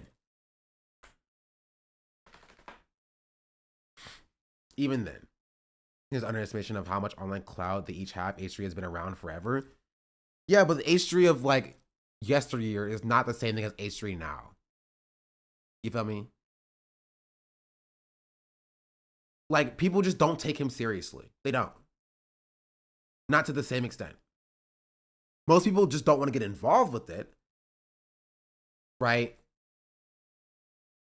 But, you know, people just don't take Ethan Klein seriously. Do you think the New York election will hurt the ADL? Probably not. I'm gonna be real. Like, hurt as in like hurt their feelings, maybe, but like hurt them as in like their legitimacy as an institution, probably not.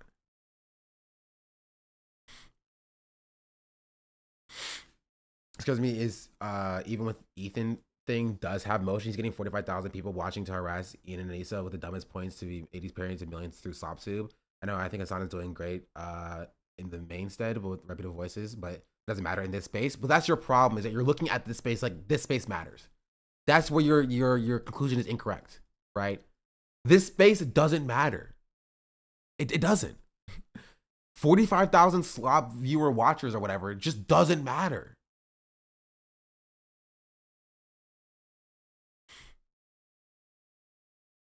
It doesn't. It doesn't matter. Right? The only thing that matters is the mainstream, especially when it comes to like the way Twitch operates at the behest of politics. That's really all that matters. Twitch is not gonna listen to like the drama slop space for who to ban, including people like Asmon or Tectone. Right? They're not banning people because of what Drama Slop is saying. They're banning people based upon what the outside, their investors are hearing, right? And what the news media and the media landscape is reporting on. That's why they get involved. That's why they're banning people.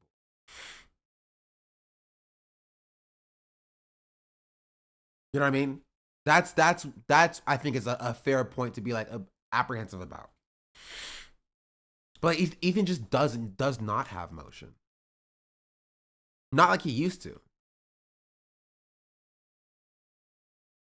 Right? Because I think he overplayed his hand. I think Ethan overplayed his hand. The same with Destiny. Right? They've transitioned from like calling out Hassan to it being psychotic. I think Tectone is getting there as well.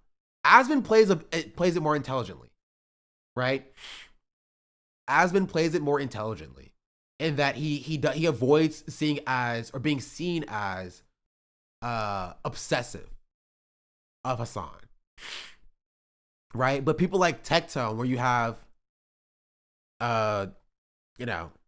Hassan just lost all sanity. Items addressed the allegation, it didn't go well. Content caught by dubs. Twitch just got sued. Hassan, it's time to stop. World's fattest streamer, Frogan crashes out hard. Like, when you get to a person where you keyword search Hassan on their channel and there's like over a dozen videos that come up, Hassan, it's time to stop. Hassan just lost all sanity. Hassan caught lying big time. Hassan caught lying again. Breaking news, Hassan just got banned. Hassan is trying to cancel Asmon again. Hassan turns on iDubbbz. Hassan goes after Asmongold again. This got personal between Asmon and like that's the issue. That's the problem. Right? Once you get into this point, people just don't take you seriously. Right? Even people who don't like Hassan are like, okay, this is like a weird thing going on between like drama. Right? And it stops becoming about like what Hassan is saying and more about the drama aspect interpersonally between streamers, you know? That's what that issue is. If you're discouraged about Ethan, 45,000 concurrent slot viewers, just remember that on TikTok we're seeing a million plus likes on videos just seeing Ethan. Yeah. So I don't know what Asmon dad is saying. Asmon's combined total of more than 100,000 viewers since simulcasting on Twitch and Kick, 50K on each site by broadcasting a broad range of content from gaming, news to horror and rise overseas, etc., etc. He's been the top Twitch streamer for years with a steadily increasing viewership of a broad range of content. Hassan's constant political commentary. You're right. People don't take Asmon seriously because he laughs and jokes around more. Equals he's more entertaining. I mean, that's subjective, right? And also, I don't trust Kick viewership, but I think you're right about the rest of it though. Like, I don't think you're wrong about like your analysis on that. Like, Asmon has more of a widespread appeal in like the gaming space. I think you're correct, right? The difference is that when it comes to like mainstream spaces, they just don't take Asmongold as seriously because he's a gamer, right? Hassan is taken more seriously because he does news commentary in a time where it's a transition between like legacy media and digital media more.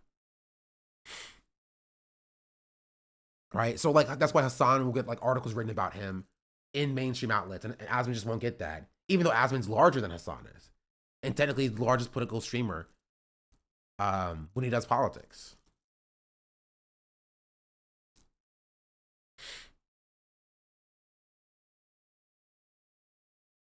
Hassan's not a gamer, that's why. To be fair, he was playing Elden Ring Night Rain yesterday with Will.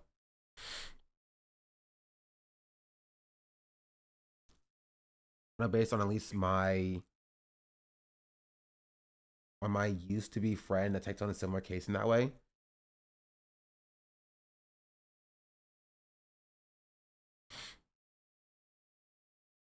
If they do talk about Asmon, it'll be the same way they reference Ethan to make him look goofy and unhinged. Yeah.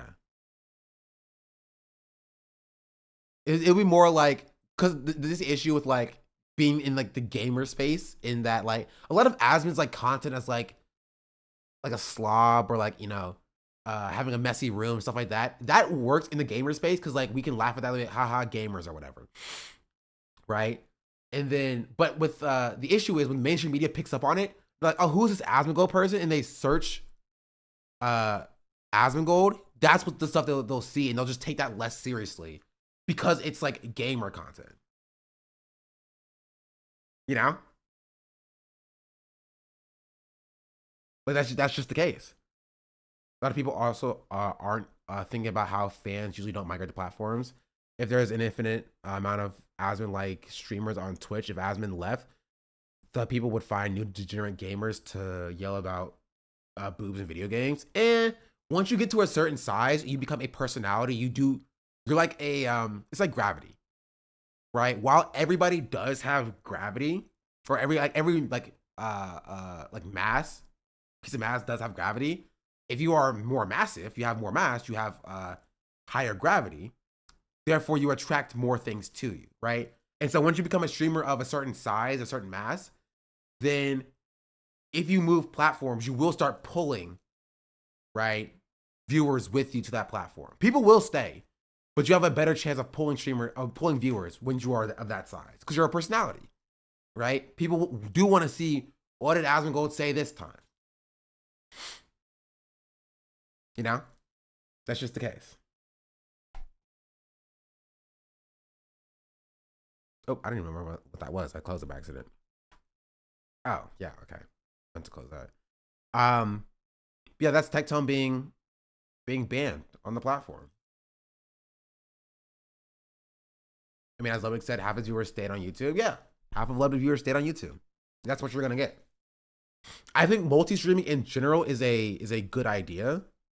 I've said it before this entire thing happened. I said it like 6 months ago at this point. I've been multi-streaming on January. Right, I was multi-streaming on since January. I've been saying it then that I think most streamers should multi-stream, including people like Hassan, right? I think everybody should multi-stream. It's a very little lift. It doesn't cost any extra money. And currently I have 100 extra people in YouTube chat. And I don't even look at YouTube chat. You know what I mean? But it's a way for discoverability. I think that there's less of an incentive to multi-stream on Kick unless you are doing it for the ideological reasons, right? Unless you are literally Asmongold, there's no reason for you to multi-stream on Kick because there's no viewers on Kick. And there's no discoverability on Kick. Right?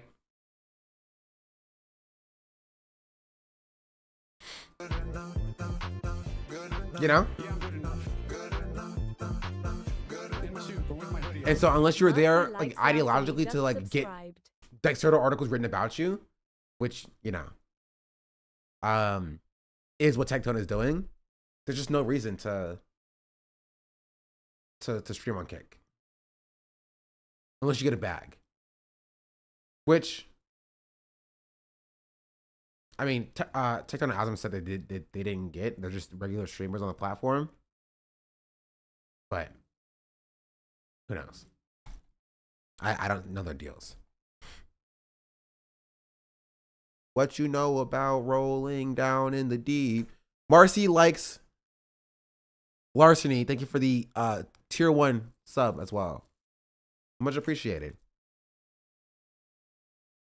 I was on YouTube till an ad come up. That's the point. You watch on YouTube and Twitch, but when an ad comes up on one platform, you just switch to the other. Boom. You switch to the other. Boom. You just keep skipping the ads, you know? That's totally fine. I definitely support doing that.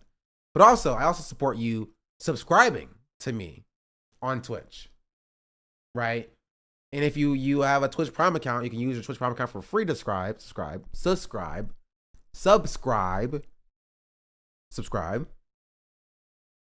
It sounds weird now that I keep saying it.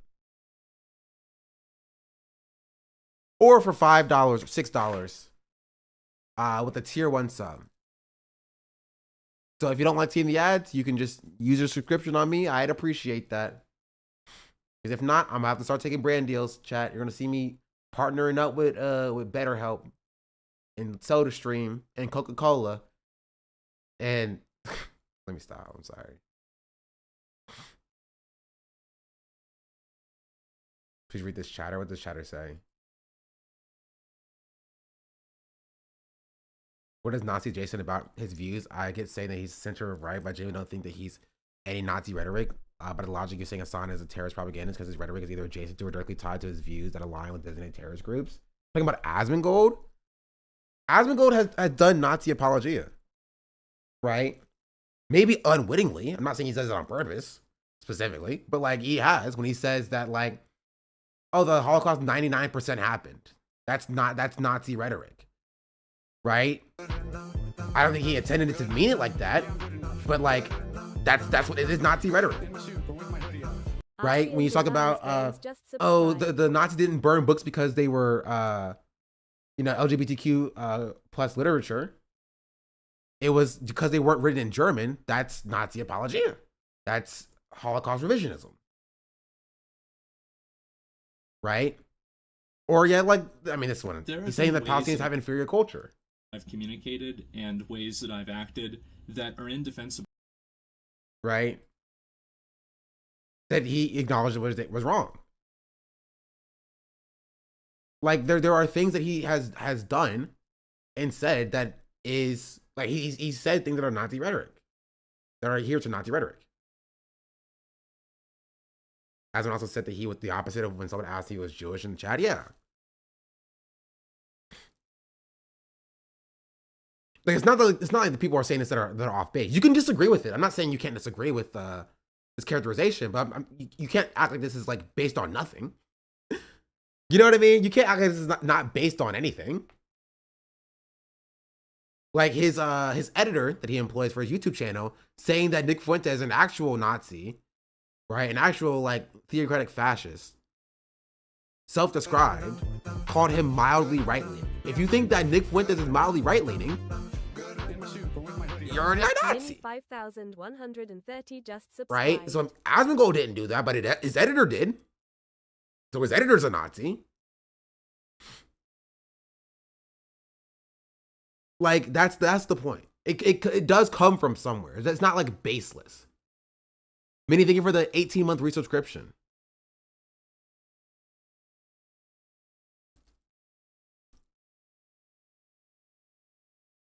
What you know about rolling down in the deep and the brain go dumb, you can call that mental freeze.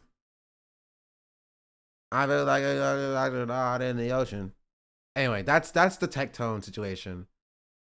And the moves to kick that are happening.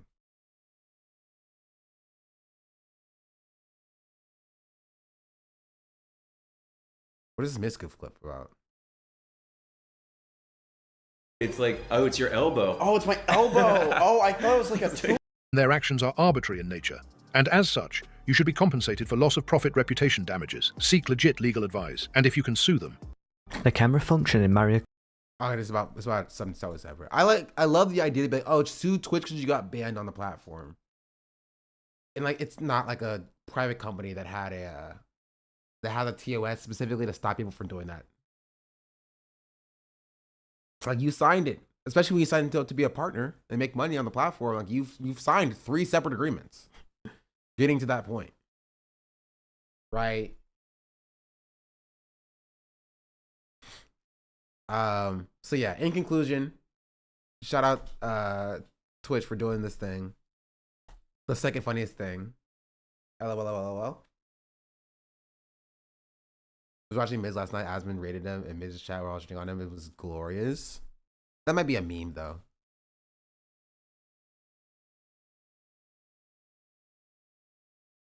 Yeah.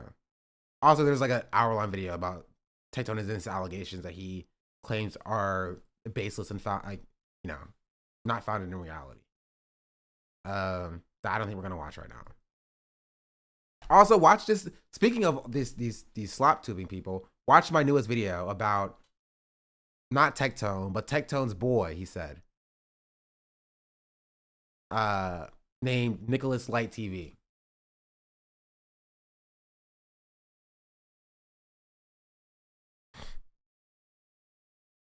So, yeah. It's a good video. You should watch it. Also, I want to point out that I've gained like 1,000 subscribers in the last 4 days. 4 to 5 days just from posting daily videos. You know?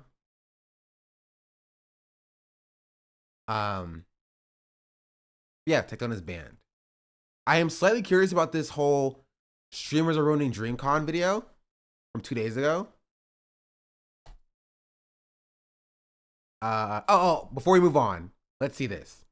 Asmongold was shocked after making nearly 40K in his first 2 Kick streams. This is Dexerto doing an ad for Kick, by the way. Full stop.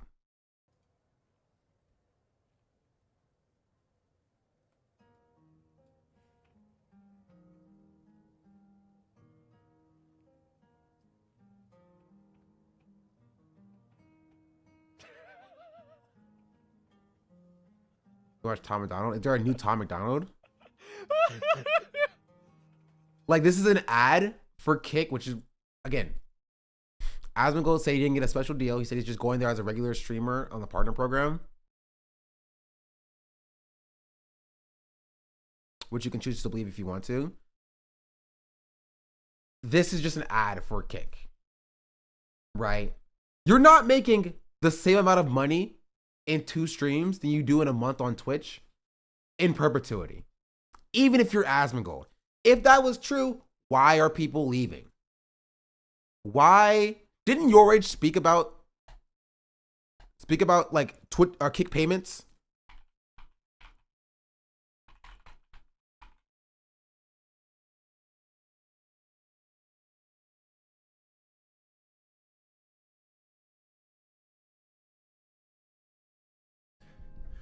Let me tell you one thing. I don't even think I'm allowed to say this. I still haven't gotten paid my last like payment or 2 from Kick. I ain't gonna cap. It's December. Listen, yeah. This is also probably additional deal money. No, I think genuinely, I think Kick is inflating the numbers. We know that Kick is ran by Stake, which is a crypto casino that we know, okay, never know, that we assume, that I assume, has the option to like rig odds, right? I think they're doing something similar to that with this. I think they are tweaking the odds or the numbers or the amount of money that streamers make for like Asmongold, maybe even Tectone or a few other people, just to just to do ads. This is an ad. It's like this is paying Asmongold $40,000 essentially to do a big ad to get people like me and streamers of my size to think that like, oh, it can be viable for me to stream on Kick, which would then further legitimize Kick, right, and get more talent on the Kick. Even admin was whining about payments some time ago. What admin? Like Kick admin? It's like Elon's Twitter Blue. Yes, it's exactly like Elon's Twitter Blue, like check marks. Yeah. They do that for streamers gambling on Stake. It's 100% happening. Yeah. I'm going to switch to Kick. He's multi-streaming on Kick. Right? But the goal is not to like make Asmongold stream fully on Kick. The goal is for small streamers, right, who are looking at this Dexerto post to see, oh, I can make a bunch of money on Kick, and then they start streaming on Kick. That's what the goal is. Right? That's what the goal is. It's like, oh, I can make $40,000 in 2 streams on Kick. Or for them, it's I can make as much money that I make in a month in 2 days on Kick. Yeah, I'm going to go there and do that. So now Kick is legitimized, even though that's not true. Because it doesn't even make any sense. It's like the saying that goes, if it's too good to be true, then it probably is, right? Very famous and popular saying. If it's too good to be true, then it probably is. If you could make how much money you make in a month on Kick, on Twitch in 2 days. Why would you not be doing that? Why would everybody not be doing that? Right? Why would people who were making that money be leaving Kick to come back to Twitch?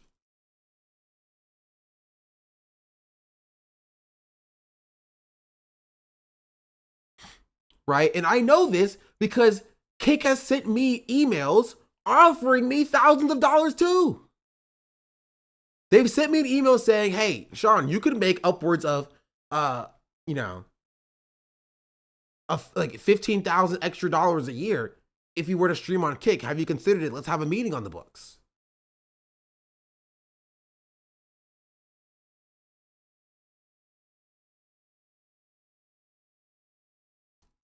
Do I think that's true? No. No, I don't at all. Right? But they have enough money to shell out for the most visible people on the platform. Right? But when you join, it's literally crypto gambling shit. Right? It's you see people doing crypto gambling, they make a bunch of money, you get in, and somehow, oh, now all the money is gone. You just got in a little bit too late. You got in a little bit too late. Ugh, everybody already just pulled their money out as soon as you joined. Isn't that crazy? Oh, isn't that wild? Oh, man, it's literally like that. That's what's happening here. It is a pyramid scheme. Yes. Except that like there is a pyramid scheme that has a little bit of like seed money to start the pyramid up.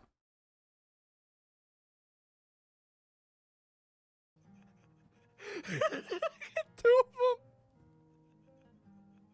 What the fuck is going on? Oh my god. Oh no. Oh my god, bro. What is this? You don't know what, Panda? I did, yo, bro, like, somebody gotta show it, somebody gotta say it. I know Tectone was talking about multiplicatives. I'm looking at numbers. I show you the fucking graph. You wanna see the graph? We put it down. So there it is. That's 2 days. That's 2 motherfucking days. Oh my god. And that's not even being exclusive to Kick. That's insane, right? And so anyway, yeah, I think maybe that's why I was thinking about, like, yeah, donate $2,000 that time I die and Anecdotally, I think he's getting a kickback. Genuinely, he says he doesn't have his own specific deal. Anecdotally, I think he's getting a kickback. I think he has equity in Kick, or he's getting like commission for the amount of streamers that he brings to Kick or something like that. I think he's getting some sort of kickback. Because there's no reason for him to do this, by the way. There's nothing that he gains from doing this. Outside of being like, man, everybody should get on Kick. Dark Souls, like, it's not really a big deal. Right? That's whatever. Because there's no shot this is accurate. I don't believe it. Right? There is no shot this is accurate for like consistent revenue. Because again, if it was, people would not be leaving. It would be like having a money printer, right? That people keep returning. You open up an Amazon link and there's like legitimate money printer prints actual money. And then the little blurb underneath saying that most people return this item. Right? And if you have one person underneath it being like, man, this is a money printer. This is so good. Why did nobody know about this? You'd be like, oh, well, if it prints money, that's pretty good. But then you look and he says, but why does it say most people return this item? Why would most people be returning it if it was a legitimate money printer?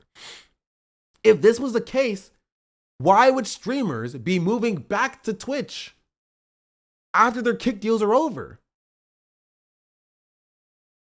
If they could make the amount of money that they made in a month on Twitch for a few days on Kick, it just doesn't make sense. It does not make sense. Genuinely, it doesn't make sense. There is something fishy going on. with the payments here.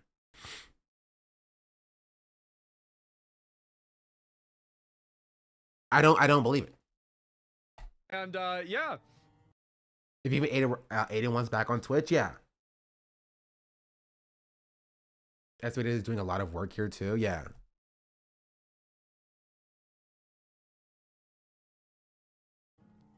And anyway, does that include the partner program? Yeah. Bro, what's going on?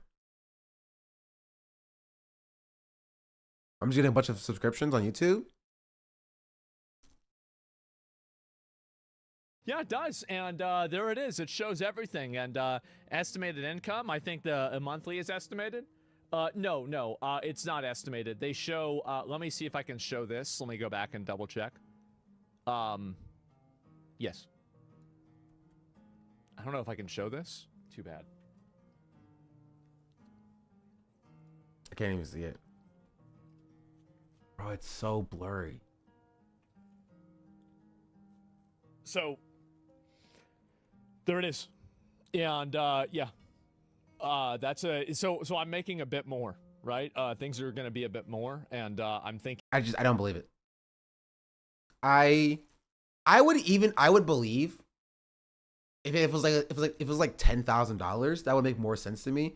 But like 30K is completely unimaginable. In that I don't believe that that's legitimate money. I think it's he may be getting subsidized a little bit. Right? I would need to see how many subs he got on Kick. Because Kick has a 90-10 split, right? Or 95-5 split or something like that. We can do a little bit of math here. Right? If he got $30,000, and if it's done primarily by subs, that's times 0.9. That's 20,000 individual subscriptions for $5 a month, essentially. But no, sorry, that's wrong. It'll be 30,000 divided by 5, then times 0.9, right? 5,400. That would be the number of subs, I believe. But actually, it's not that crazy when I think about it.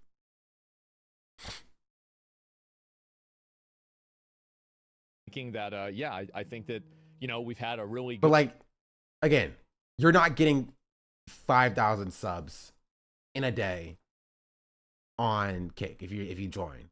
Asmon, maybe, because he has such a large established audience.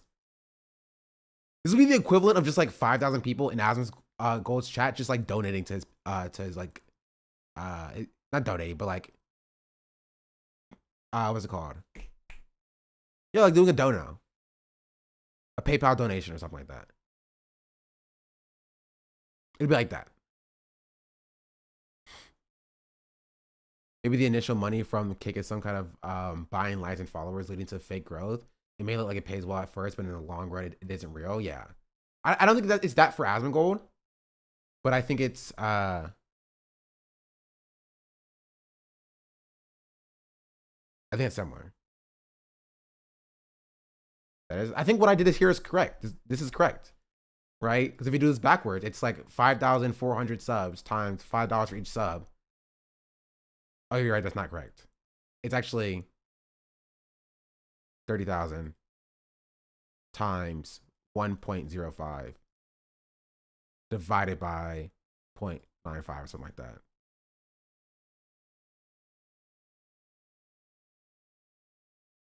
Wait. That's wrong.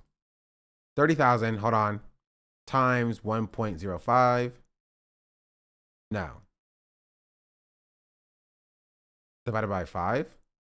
This. So you do this times 5 equals times 0.095.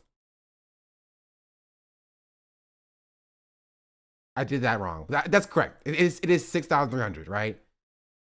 $5 per sub. Right, times 0.95. Yeah. No, I was right. I was right. I was correct. I was correct. It is 6,300 subs at a 95.5 sub split.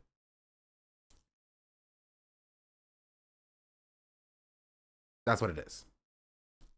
Good. We've had a really good couple of days here. It's been a bit, and this is also, keep in mind, by the way, this is also with my stream because we had so many people move over to the platform. As far as I know, on their back end, they are still fucked. That doesn't sound, that's probably not the right way to say that.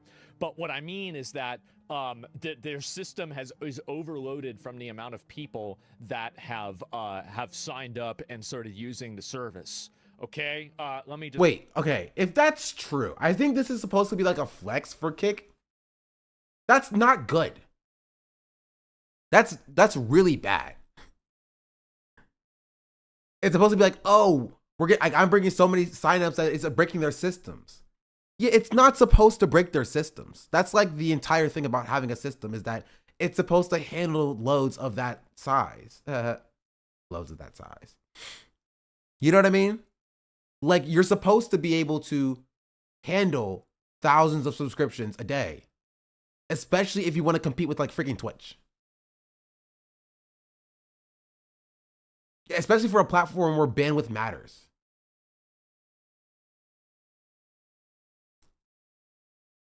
How do you as a social media platform that can't handle tens of thousands of people? Yeah.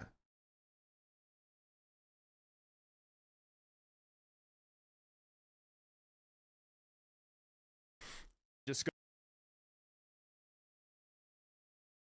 His fans are stupid. His fans have an ideological reason to believe what he says. And take it at face value. So if we're getting destroyed by one streamer's community is not a good look. Yeah. Not for like investors.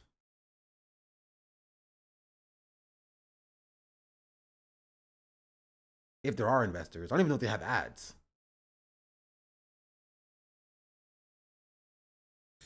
Ow. Pain.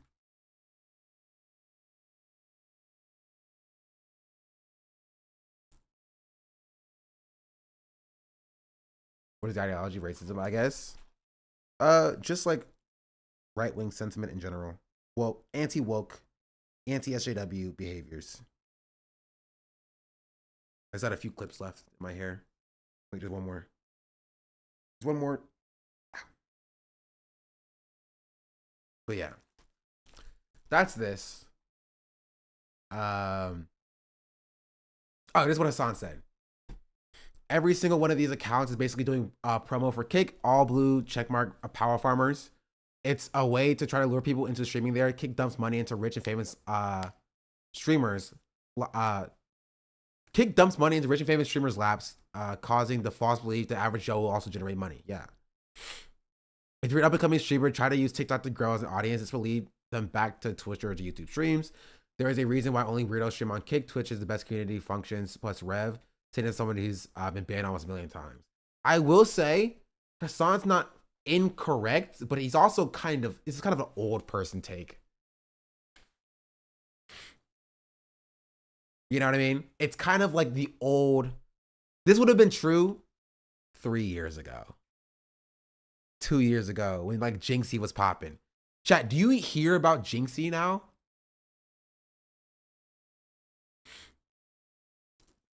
Do you hear what Jinxie got going on TikTok? No, exactly. No offense to Jinxie, right? It's just that what Jinxie did and it worked very well. Right? He has an established audience, he has a core community.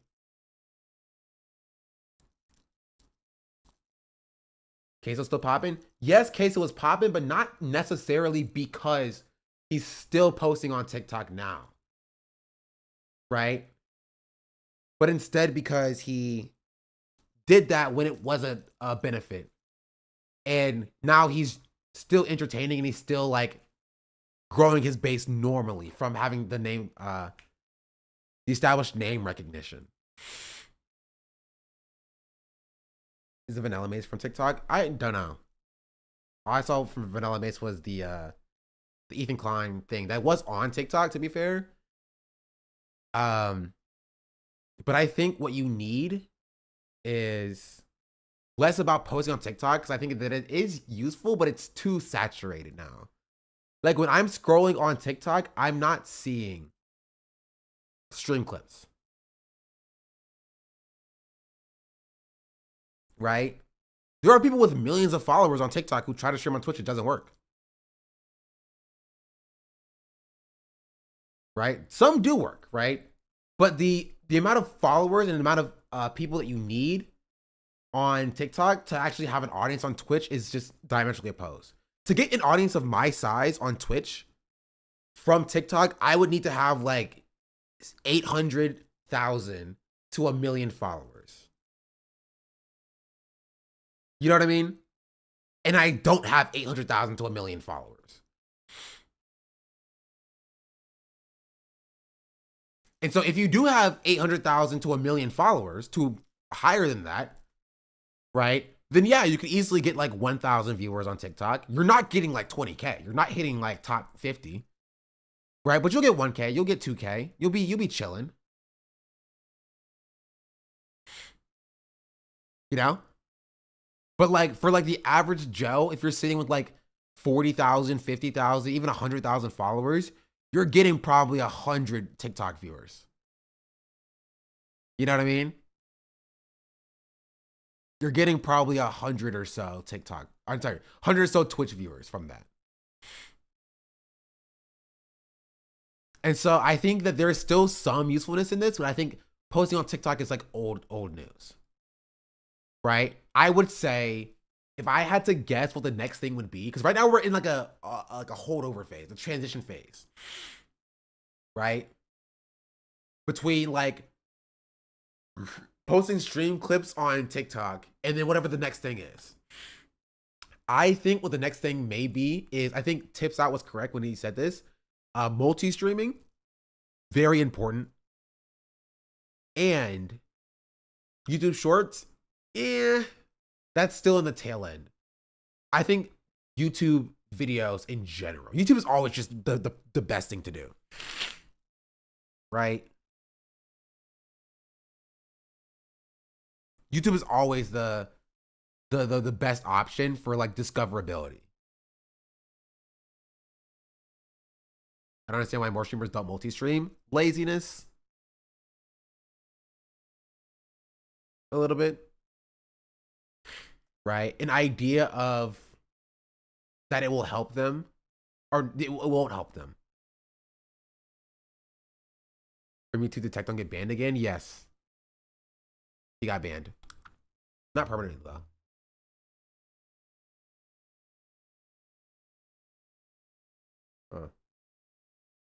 Tear that in my mouth.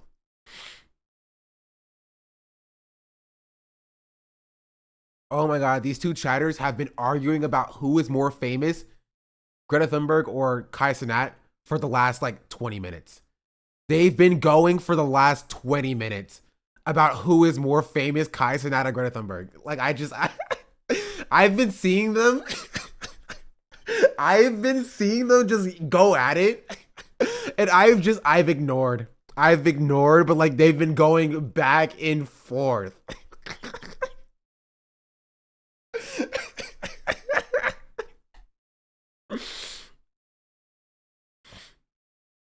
Not even 2, 3. There's been 3 chatters. Okay. I'm getting paid either way. Let them argue. You know what? Keep arguing, chatters. I think it's fine. There are people who, when I post a YouTube video, they're like, "Oh my goodness, Sean's chat isn't even moving. He's botting his views or whatever." So you know what? If it keeps the botting chat allegations or the botting views allegations off my back, keep going. Addie Slim, thank you for the 5-month resubscription. Much appreciated.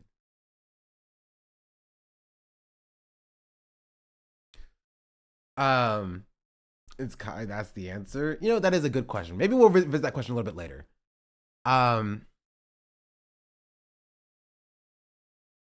This is what Eric is saying. Eric's saying it's hard to get folks off of TikTok and on other platforms. My TikToks can get 1 million views while only my best YouTube videos barely crack 10K. Only a few creators have done it super successfully. 100% agree with the advice, but it's tough to pull off. Yeah. I think that okay, this is what I will say. This is my advice. If I were to give my advice from my perspective, you as a small streamer need eyeballs. That's it. That is the only thing you need. You need eyeballs. You need people watching your content. You need people seeing your face, being aware of who you are. That is your biggest thing to get over as a small streamer. That is the biggest thing to get over as a small streamer. And so your content being in front of as many people as possible is a good thing. And so I think there is a usefulness into posting on TikTok, right? In the same way I think there's a usefulness in posting on YouTube Shorts. In the same way I think there's a usefulness to posting cut down YouTube videos from your Twitch streams. Things of that. You just want to make sure that people have content of yours to watch when people find you out for the first time. And streams are just kind of inaccessible to people. You know what I mean?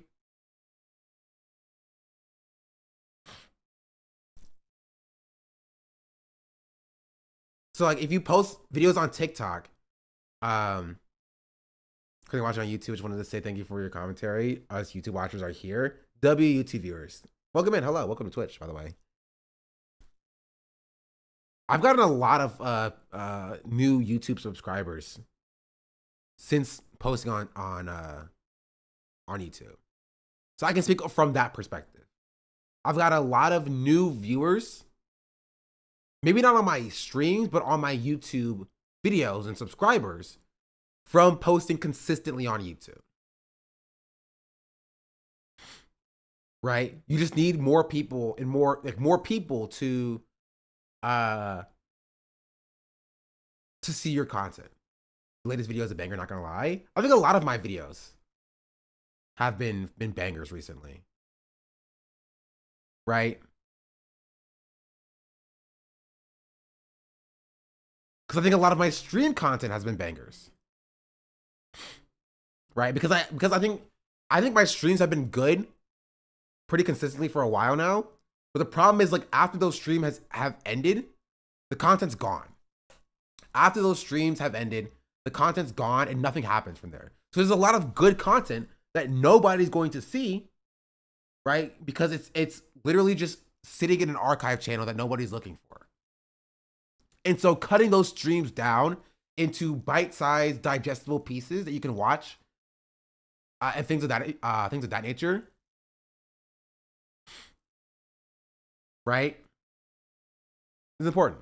You've been doing great because, not gonna lie, your thumbnail is gonna hold you back. I think you're wrong. My thumbnails are fire. My thumbnails are fire.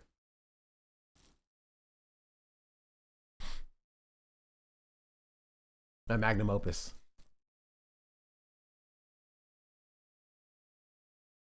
I've told people that if there's no harming to other social media apps, it's free to post on them. Even if the content doesn't take off, the traction picks up on one. People will go back to watch older content. I have with YouTube videos. That's, first of all, W. And second of all, yeah, that's the kind of the point. But you need that repertoire as well, right? You need to have a catalog of videos if you want to grow as a creator and not just as a TikToker or not just as a YouTuber. If you want to grow as a creator personality, you have to have a catalog of videos, right? That when people watch one, they're like, I like this person's personality in this video. I'm going to see what else they're about. And they watch your other content as well, right? And that's what consistent video posting does. And it's slow going. I've only gained 1,000 subscribers since I started posting 4 days ago, but that's still 1,000 more than I had a week ago. I've gained more. I can probably check this for my social blade. Let's see.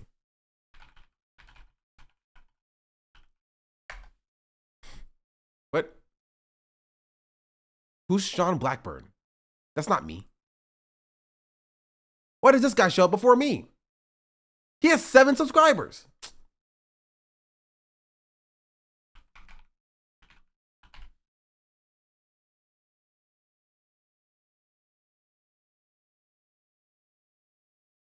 This, right? You notice something different? We'll go last 14 days. You notice something different between May and June?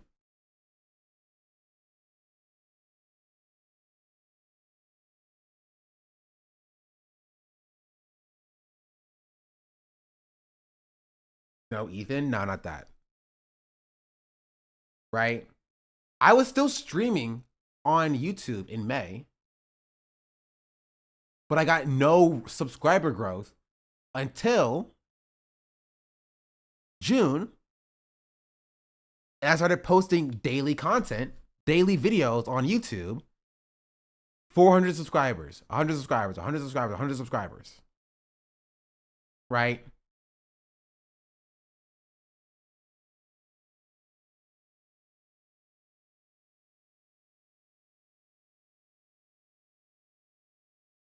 This hasn't even updated yet for what's it called? For June. But I've gained more subscribers than I have in this past ever, probably in the past like 2 years, because of daily videos. Around time your dailies, it reminds me to check the stream. Yeah. Like, I'm not making money off of these videos specifically because I'm not getting like crazy views, right? But it serves a purpose. I'm new here and I found you through one of your YouTube videos. Heck yeah, chatter. Even me, as someone who's willing to watch an old VOD, so watching more of your videos now because it's chopped up daily. Yeah, and like the segment from earlier today about Tectone is going to be chopped up and put on YouTube tomorrow, probably, most likely. Right? And then I will keep doing that, at least for the month. And we can look at how much I've grown for this past month compared to how much I've grown for this past 6 months of not doing that, right? But the point is, one, consistency, because the algorithms demand consistency. And two, it's just discoverability. You need to get your content in front of people, right? And after I get YouTube to a state where I can do this consistently, one video every day, right, consistently, I will then move on to TikTok or YouTube Shorts, right? And I'll put short form videos.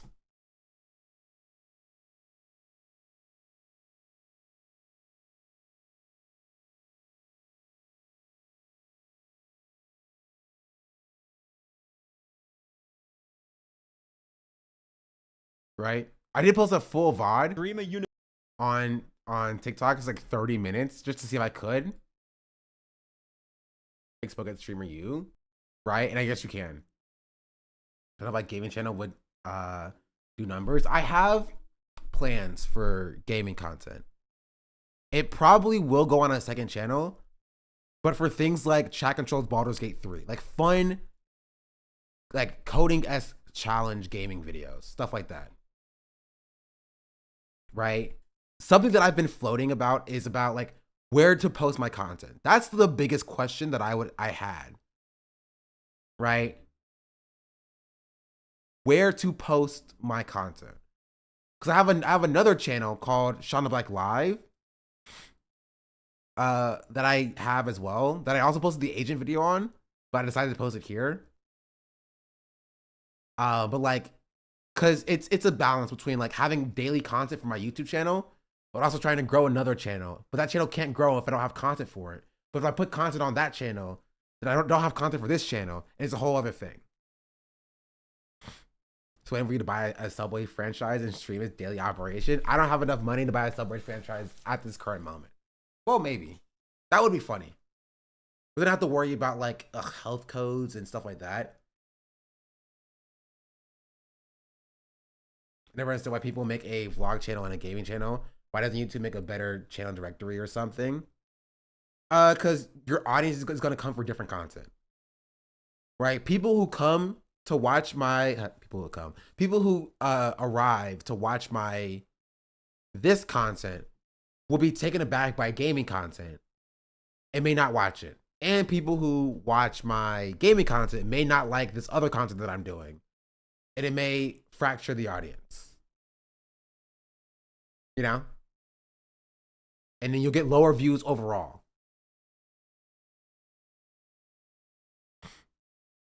As well as stuff, I don't watch gaming content.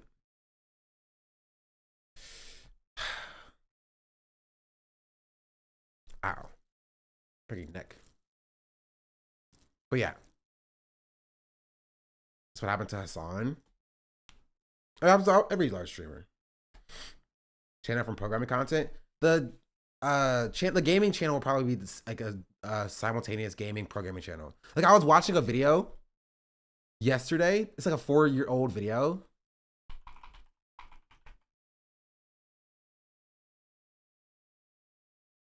From Automated Minecraft, but I hacked into the offline TV server, right? Otto, why is my chat a Videos is a good video.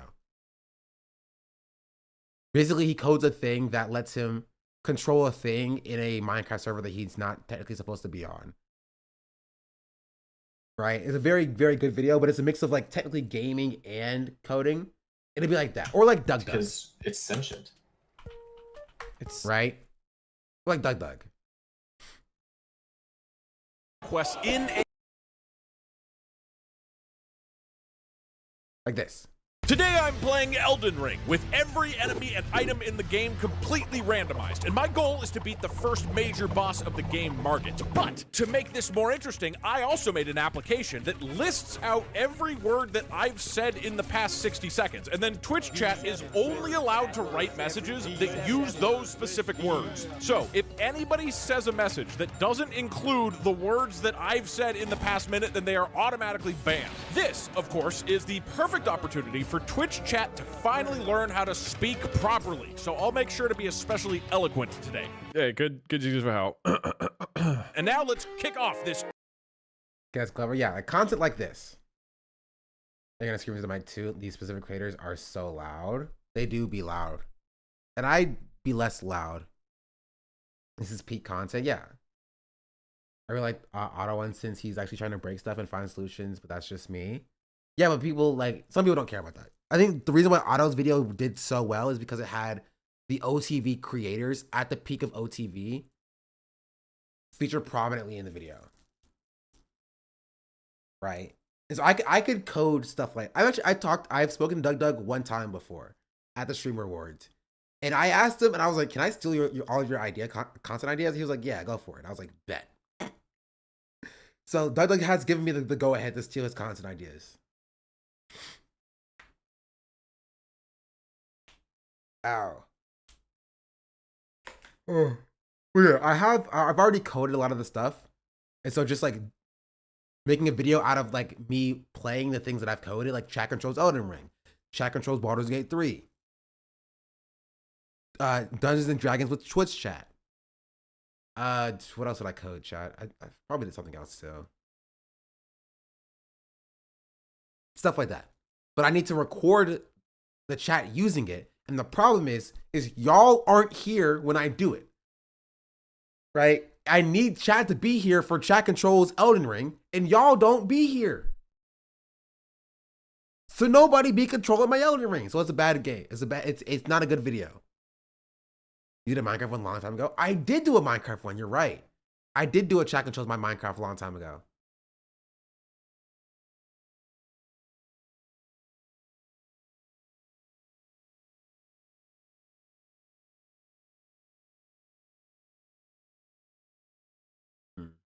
I just had an idea.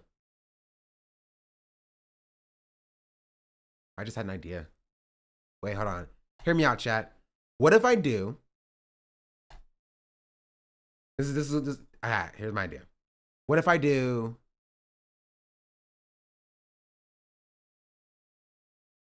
Chat plays like something like Tetris or something. Right? Twitch chat controls or Twitch chat plays like Pokemon already exists. But the problem with that is that uses the chat.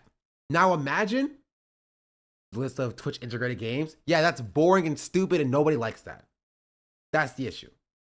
You're not going to get any views by playing Chaos Mod. Chat, everybody plays Chaos Mod, but you will get views for coding your own Chaos Mod.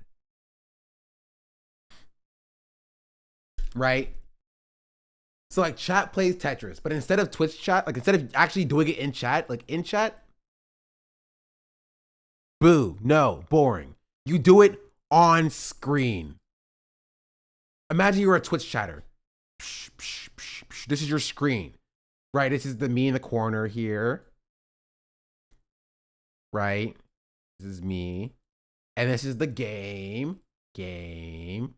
Oh, this is like Tetris or whatever. Like this is like the giant thing. This is like the little blocks. You know.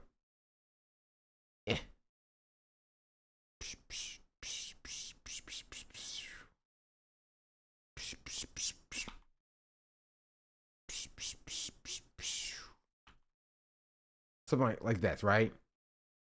And it's like this, but instead of using the chat to control it, which Doug has also done for like Peggle, you use your screen.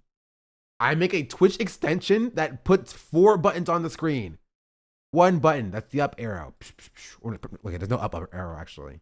There's actually be like a turn arrow. Right? 1 other button, that's the other turn arrow. Which actually this turns the same way. Right? 1 button, that's the side arrow. Actually, no, it'll be like this. 1 button's the down arrow. Means you go down faster. 1 button, that's the right arrow, and 1 button, that's the left arrow. Right? So on your screen, you can click this button for the extension, and then it would like move the pieces. Right? What we can also do is that there's gonna be a lot of people pressing a lot of different buttons. Would there be a delay in reaction time with so many people clicking the screen? You're gonna be fighting against other chatters, right? And so what it's going to do is it's gonna take all of the chat inputs, right? And it's gonna like average them out. And so if like in 1 second, you have like 30 inputs for like the right arrow, 20 inputs for the left arrow, 10 inputs for the down arrow, and then like 2 inputs for the turn arrow. It'll pick like the right arrow, and it will do that, and it'll do that every second. Risk is a pretty good idea. I've never played Risk, so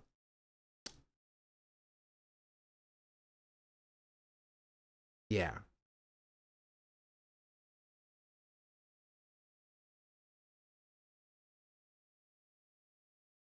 Oh, do you need to try it? What, play Risk? What is Risk? Not Risk of Rain. Something like this, you know? This is an idea that I had. Just now it came up in my head. By using a Twitch extension to like let chat press the buttons, all of the button inputs get sent to like an API that parses all the button presses and then makes something happen in the game, you know?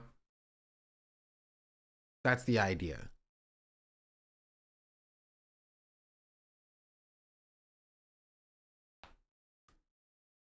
Oh, do you Risk of Rain 2, but we choose your power-ups?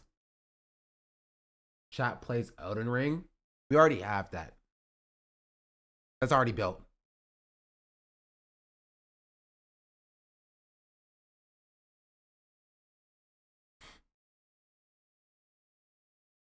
Elon Musk is crashing out over Trump. Stop. That's so funny. Okay, we'll get to that as well. Chat does political commentary. That's all chat cares about. Political commentary. Anyway, I'll keep thinking on it. Such ingratitude. Okay.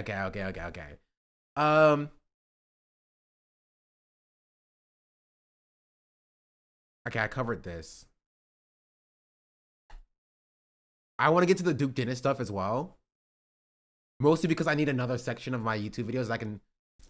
The problem... Okay, here's the problem, chat. Is if I get one YouTube segment out of each VOD, the problem is I have no backups. And I need to stream every day to get a segment every day. And that's not good. So I need to get at least 2 segments out of every VOD. Right? I need at least 2 segments out of every VOD. We have 1 segment talking about Tectone. Maybe 1 segment talking about like Kick in general. I don't know about posting that segment. I think maybe one segment talking about the Duke Dennis situation. Because did y'all see that and hear about that? Like, people are like doxing his family. I didn't even know he had kids.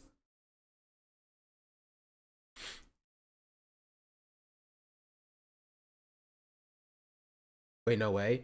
Okay, wait. To be fair, it's not doxing. His baby mama posted the picture of him and his kids.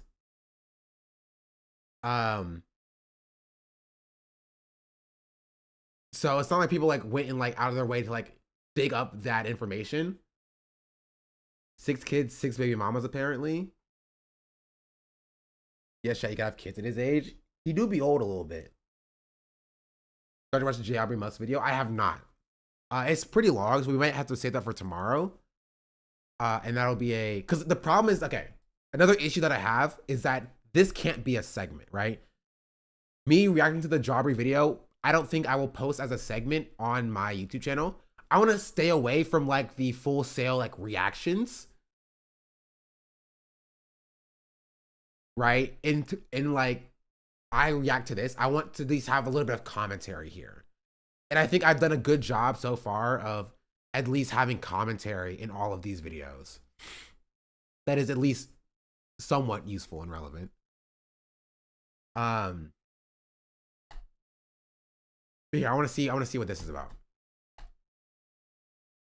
Trump speaking on Elon Musk coming out against the BBB. I would have won Pennsylvania regardless of Elon. I'm very disappointed with Elon. He knew this bill better than anyone. And if he developed a problem when he found out that I cut the EV mandate, when he left, he said the most beautiful things about me. He hasn't said anything bad yet, but I'm sure that will be next. I've helped Elon a lot. Elon has worked hard at Doge. I think that he's misses the place. Excuse me. I think he got out there and he's no longer in this beautiful Oval Office. It's not just Elon. I think when some people leave, they miss it so bad they develop a type of TDS. They embrace it and become hostile. Oh, he's saying that Elon has Trump derangement syndrome? That's crazy.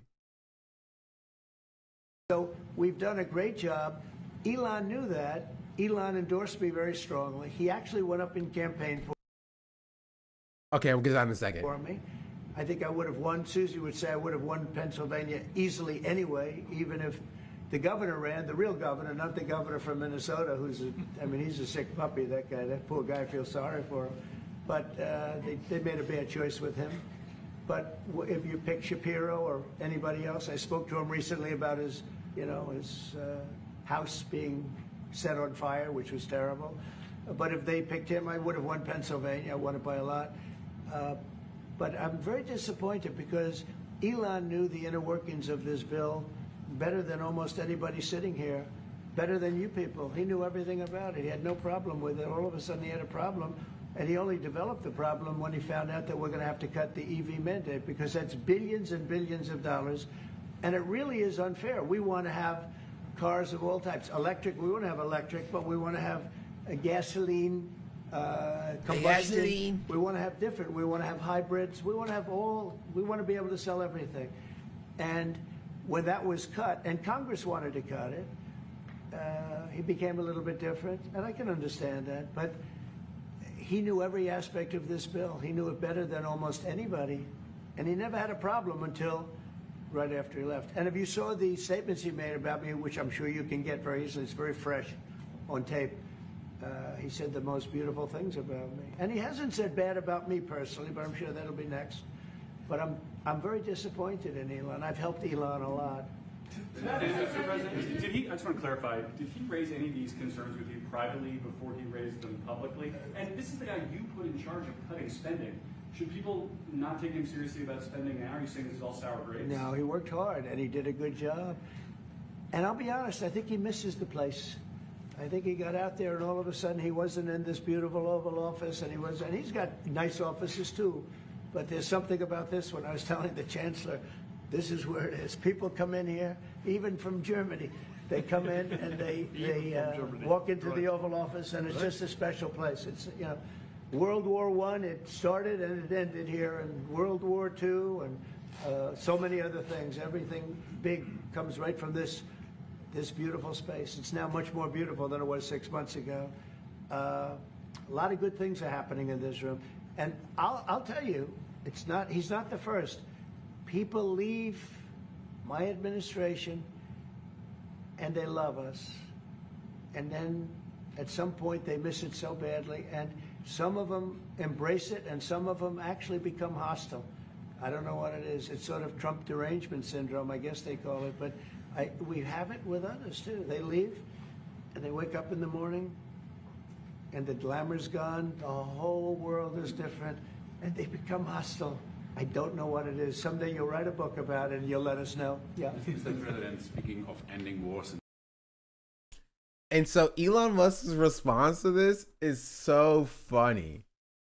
Elon Musk says, without me, Trump would have lost the election, Dems would have controlled the House, and the Republicans would be at a 51-49 in the Senate. Such ingratitude. Such ingratitude. And he posted, where is it at? Let's see. Oh, jeez Louise. Oh, here it is. Thank you, chat. He's never been angry in his whole life. Whatever. He's so mad. He's so mad. You know, if Elon Musk was really about it, he'd do something about it. Bro has...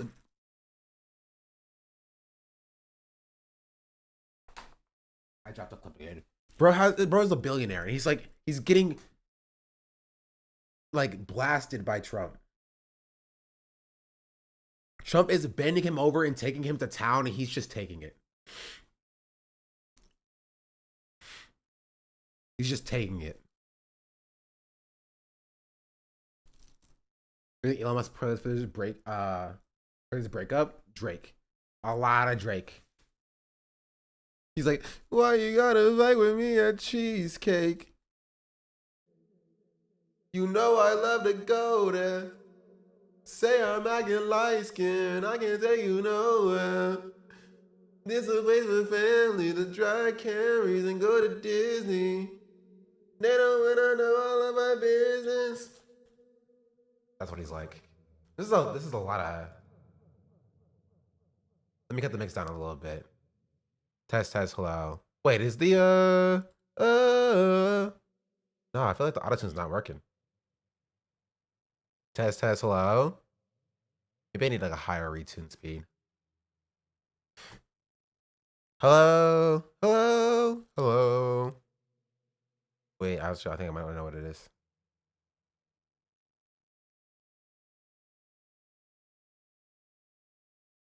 Why you gotta fight with me at cheesecake? You know I love to go there. Say I'm acting light skin, I can take you nowhere. What'd he be saying? It's a bit of family to try everything on it. You're running your voice through a dog? Not really. I'm not gonna give you all my secrets.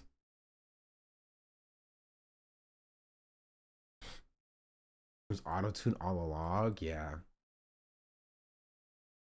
What if I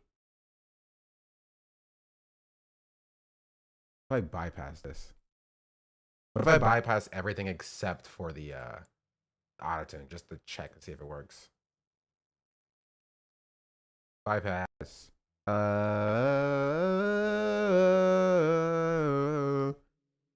Baby girl.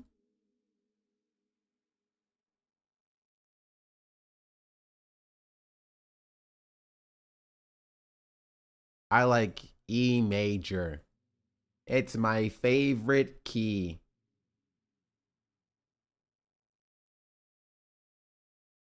If you don't know, Sean secretly plays autotune sometimes. What do you mean secretly? I haven't done the autotune bit in a while. I'm just not feeling it. You know. I don't feel it right now. Maybe later.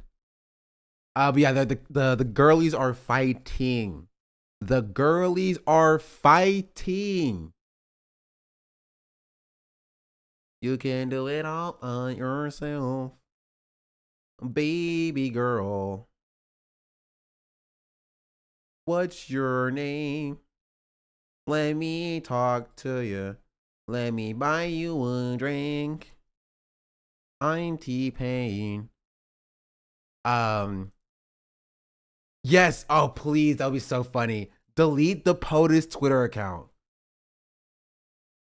You see Bradley tweeting that he was endorsed by AOC, admitting some details.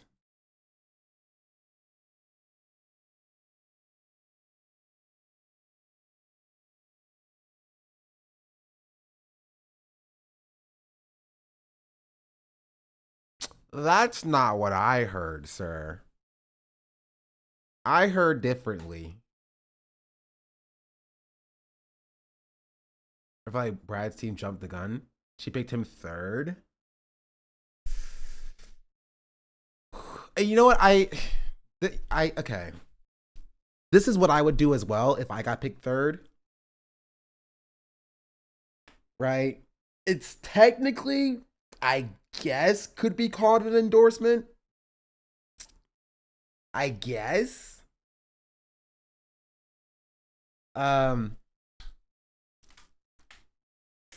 But yeah, I don't know. I don't know.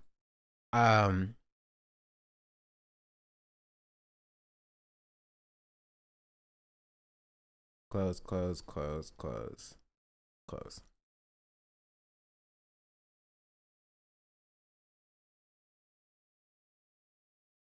Oh, also apparently somebody sent this to me in Discord.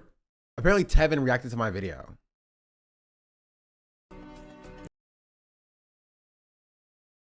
It is an hour and 14 minutes long. But I am slightly curious.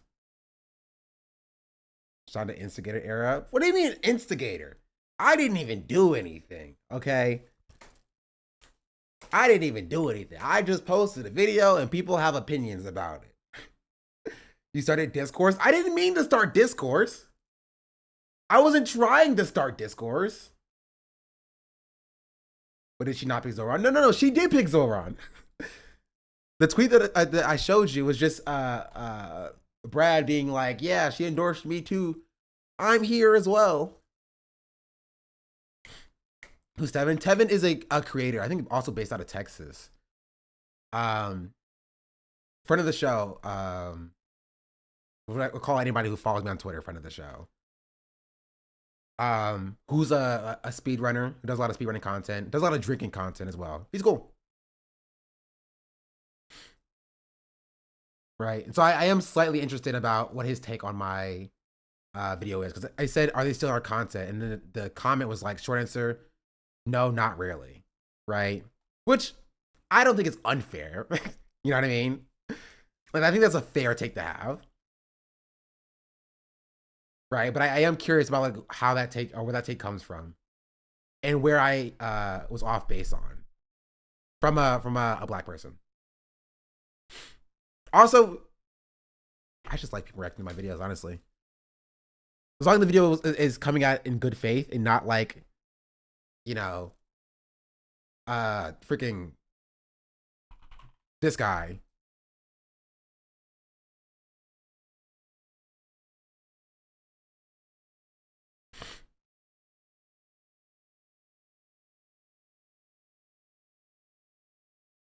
Shauna by blatantly lying, saying Ethan torpedoed iDubbbz Creator Clash. You feel me? Hey, he got 1.2 thousand views, so good for him, you know? That is a Taco Bell guy, you're right. That's how we got this. I totally forgot. Bro, what bottom of the barrel content? Like, no joke. Like, just starting from 4 days ago, right? The Asmongold BB no money situation is straight up pathetic. Ethan and Harley discuss Creator Class 3 botched. Ethan Klein goes over iDubbbz Creator Class 3 response. Lover dropped the worst take on the Creator Class 3 situation. Frogan decided to open her yapper again. Hassan's cope has reached all-time highs. Idubbbz and Anissa look worse after previous creator clash. So when is Hassan going to realize he's going too far?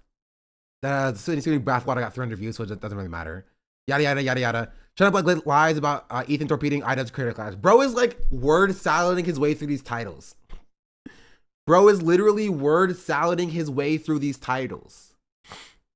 Idubbbbz creator clash fades away even faster after he embarrasses himself. No one cares about this. It got 400 views. So Idubbbbz has dropped a new video concerning about concern trolling, which is he did. I want to watch it as well. I forgot about that. Yada yada, no one cares. It got 500 views. Yada yada, no one cares. It got 200 views. So Constant Deputy Idubbbbz hit the algorithm. It's over for him. Hassan knows it's as under a microscope now.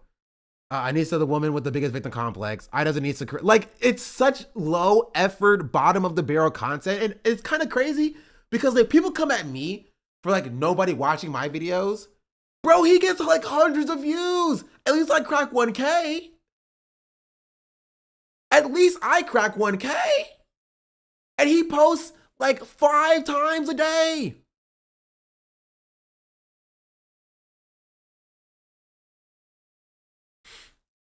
I wonder if people like this, do they have any creative drive to making content? Because it seems it's just solely for the money, which is sad. Well, he's not making any money. He's doing it for the love of the game. Yeah, all he got was one Ethan Klein shout out, which he was like, oh, thank you, Ethan. Oh, thank you, Ethan. Thank you for the Ethan. Thank you to the Ethan Klein H3 people. Thank you for looking at my video and giving me some clout, which is why this is where his content is going. You feel me? Where is it at? We looked at him before.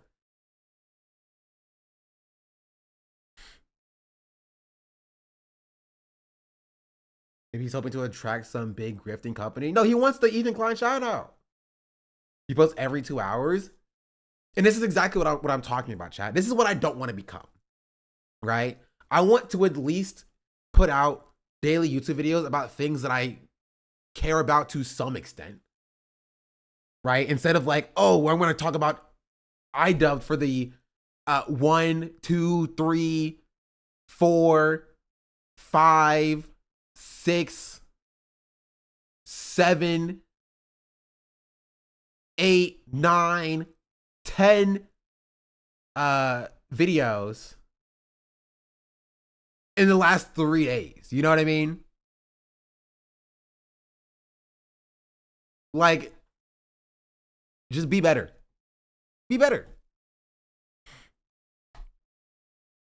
Right? So I at least think that this Tevin video is at least in better faith. Right?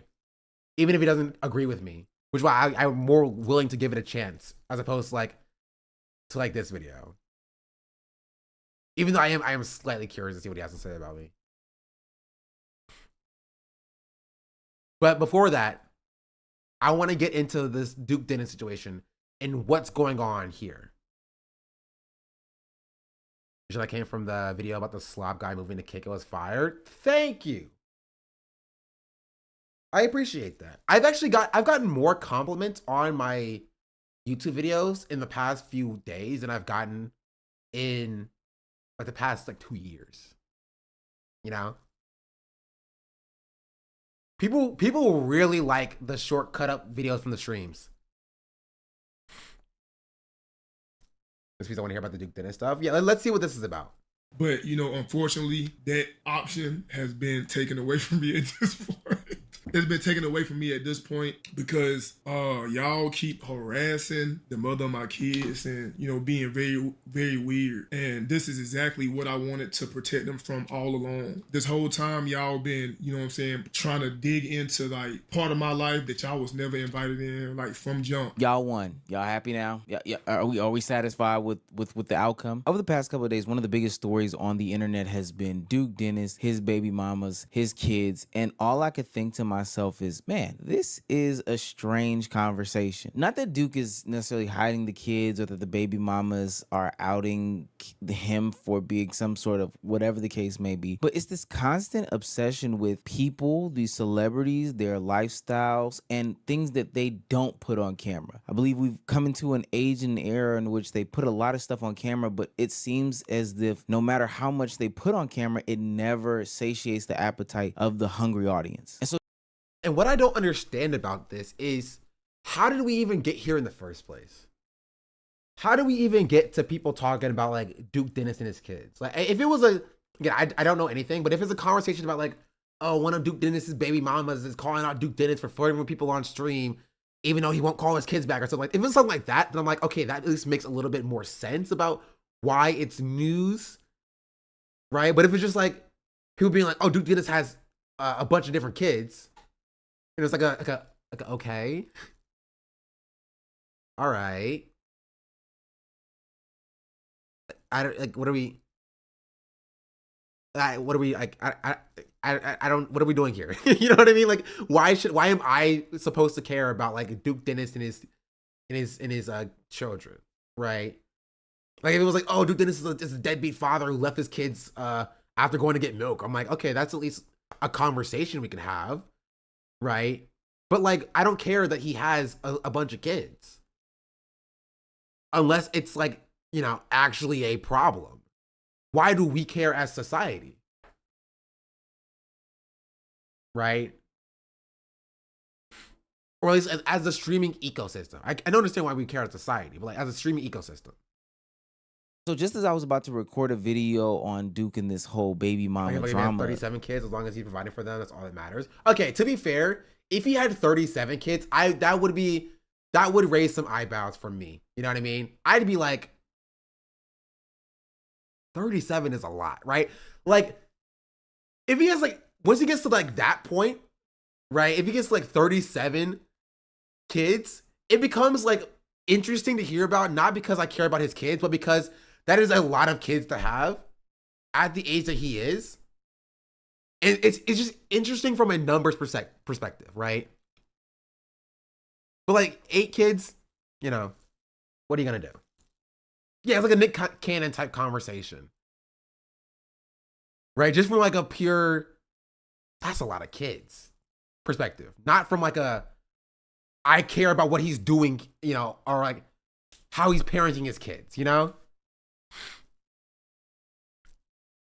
This video dropped and it kind of validates everything that I was going to say about the reasons why it doesn't make sense for people to want this, desire this, and this is the most peak level parasocial conversation I have ever been a part of. It's okay for him to leave this stuff off the internet. Why? Because of situations just like this. But now that like it's affecting like, you know what I'm saying, they well-being and like they getting like threats and like being called names and that was my like main priority from jump. Just, I never wanted them in this whole light. I think where the line would be for me is if his like baby mamas put themselves in the limelight, then I think it would be a different conversation. Obviously they should still be left out of it, but like if they like put themselves in the limelight to either try to expose Duke or you know, defend Duke or whatever, like then you've like, if you've put yourself in the public sphere, of course the public sphere is going to talk about you, right? But if it's like on like a private Facebook page being like, you know, shout out Duke Dennis, the mother or the father of my kids or whatever, they're like, why should you as a viewer even be aware about that? Why should you even care about that? Live on the internet every single day. This is where I am. This is where I live at. And I'm well aware on how like the internet and how nasty the internet is. So I always wanted to keep everybody involved away from that. But now, y'all proved me right once again. And I feel the same way, Duke. And it's crazy that we're here, but we got to figure out how we even got here in the first place. And honestly, since I'm talking, Duke, frick you. Now I'm on you now. I was going to spare you. I'm not sparing you no more. I was pregnant in December, y'all. And the only thing that went home was that baby. He didn't give me a single dollar. Cool, great. You know, I got it. Okay. This is different than what I saw. This is different than what I saw. Right? like, I still think leave these people alone. But like, if she's coming onto the internet, onto TikTok to like expose Duke, then I'm not surprised the internet is talking about it. Not condoning it, but I'm not surprised. Right? She has brought this into the limelight. Right? And like honestly, like she should, like if she did try to handle this off the internet, then like if she didn't, then she should have done that. But if she, like, I don't know what her goal is with this. Just to, like, expose Duke for what? Like, is it a move for clout? Is it a move for you know what I mean? Is it a move for just trying to get Duke to be involved with his kids? I don't know. But like she did bring it into the internet space. The audience is just interacting with that.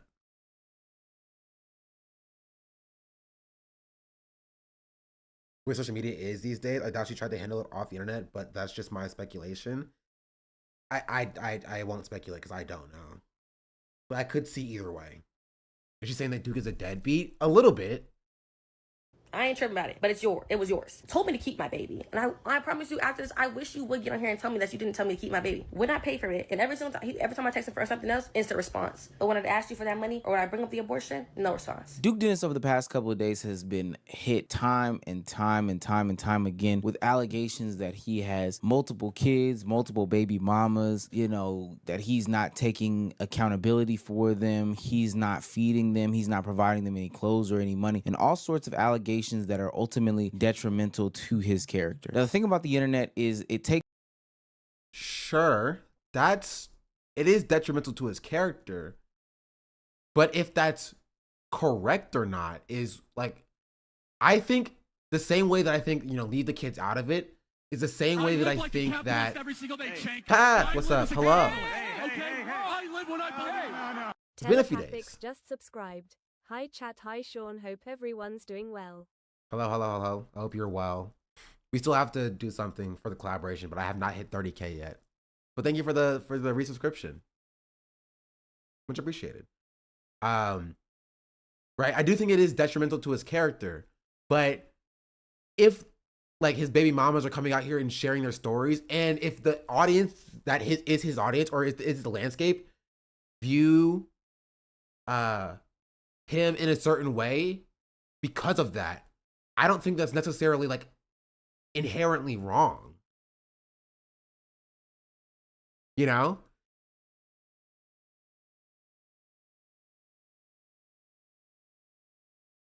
If the facts of the case detriment his character, then it's not them. Yeah.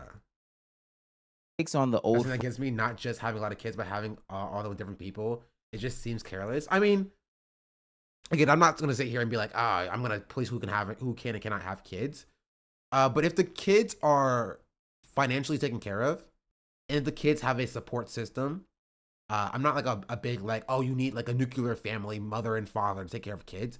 If they have a support system around them, like if they have the village to raise to raise them, I think it's fine to a certain extent. Right, but the question is, like, if there is no support there, that's the issue. That is a issue, and that is a problem. Right? There's more to raising kids than financial contributions. That's true, but you also don't need a, like, mother and father to, like, raise a kid. Right? If you have the support system around. Right? There are kids who are raised by their aunts and uncles, kids who are raised by their grandparents. My girlfriend's raised by she's adopted, but she's also raised by her parents, and also now her grandmother she's living with, right? Like, you don't need to have, like,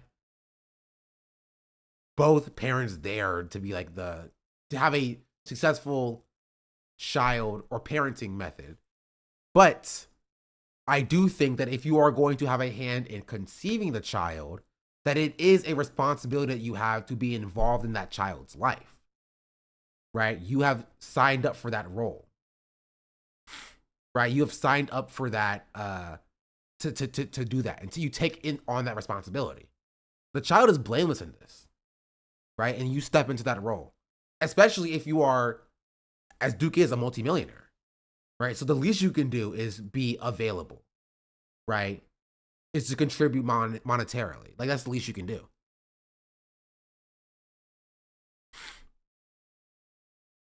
Because the question is, how do those kids fare off realistically? After a certain number is reached, it's impossible to be healthily involved, in my opinion. Yeah, but the question is, like, what are you going to do about it, you know? Not you specifically, Chatter, but, like, do we institute a policy that limits the amount of kids that people have? Like, you can't police that without, you know, dipping into, like, you know, personal freedoms. I mean, obviously education. The education should be there regardless of those people existing or not. Right? Like, yeah, obviously we should have a robust sexual education, you know, infrastructure in this country. No, you can't do eugenics. Eugenics is no good. Phrase, a lie can go around the world twice before the truth even gets its pants on to a whole nother extent. There were so many different stories and details about how many kids he had, who was his baby mama, what does this mean when he's pictured with some woman. It started to get ridiculous to the point where Duke Dennis had to come out and have a conversation about it and express his sentiments about any sorts of rumors or allegations of the sorts. I do not have 8 kids, which is no offense. Like, I think that, like, there is a conversation here about the internet going too far. Like, speculation just going around the world. Being like, oh, Duke Dennis has 5 kids and 5 baby mamas. Actually, he has 6 kids and 6 baby mamas. Oh, Duke has 8 kids, 8 baby mamas, or whatever, right? Like, that, you know what I mean? That being the case. Right? That is a lot of speculation that is happening. Right? But the truth is that the inception of this was the internet being parasocial and stalking his old Facebook to find his old baby mamas and going to the school and looking at the high school directory and then downloading the you know what I mean? Downloading his the yearbook, looking through the yearbook or whatever. You feel me? Leave this man's kids out of it. Judge him all day. Believe his kids out of it. The baby mama brought the kids into it. That's the point I'm making. The point I'm making is, yes, the internet is parasocial. Yes, the internet is weird. Right? But the baby mama, like his baby mama, brought his kids into it. And so the conversation just about, like, the internet and the internet being parasocial, I feel like is leaving the fact of the matter out is that, like, it was brought to the internet in the first place. And that is a problem. And that's the main problem. Is that this business being aired out in the first place. Right? Well, problem being, though, is that that's not always a problem. You feel me? Is that if there is actually an issue about, like, somebody being either abusive or somebody not taking care of their kids or whatever, I think the baby mama has a right to say something about it. You know what I mean? They're not forced to now shut up and take it because their baby daddy is a famous person or whatever. Right? There's a level of nuance here. Are they the actual baby mamas, though? I'm assuming that this person is. Right? That's an assumption that I make because I have no confirmation about this, right? So that's what I'm assuming. Is that this person, right? That she is one of the baby mamas. She's talking like she is. Right? Like Grimes calling out Elon. Yeah, like Grimes calling out Elon. Or the other Twitter posts are calling out Elon. But Elon, please, we can't get in contact with you. Please sign the papers or whatever. Have these stories been substantiated? Because I didn't follow the drama and I thought it was some kind of meme. I don't know. I'm just trying to figure out. I'm just saying that there is a world, like if the baby mama stories are substantiated and they're speaking about their experience, I think they have a right to do that. I guess I don't understand why any of it needs to be public. If the father of your child isn't financially supporting them appropriately, there's a place recourse for that. The course, not the internet. Chatter. You have left this in your freaking handle. And you're going to sit here and act like the courts are going to act at the behest of what's best for the child or the mother. There's a reason why people go to the internet in the first place. It's because the courts fail all the time. This idea to be like, oh, just go to the courts, I think is It's you can say the same thing about people who've been sexually assaulted, right? Oh, why are you airing them out publicly to tarnish their careers, right? Just go to the courts about it.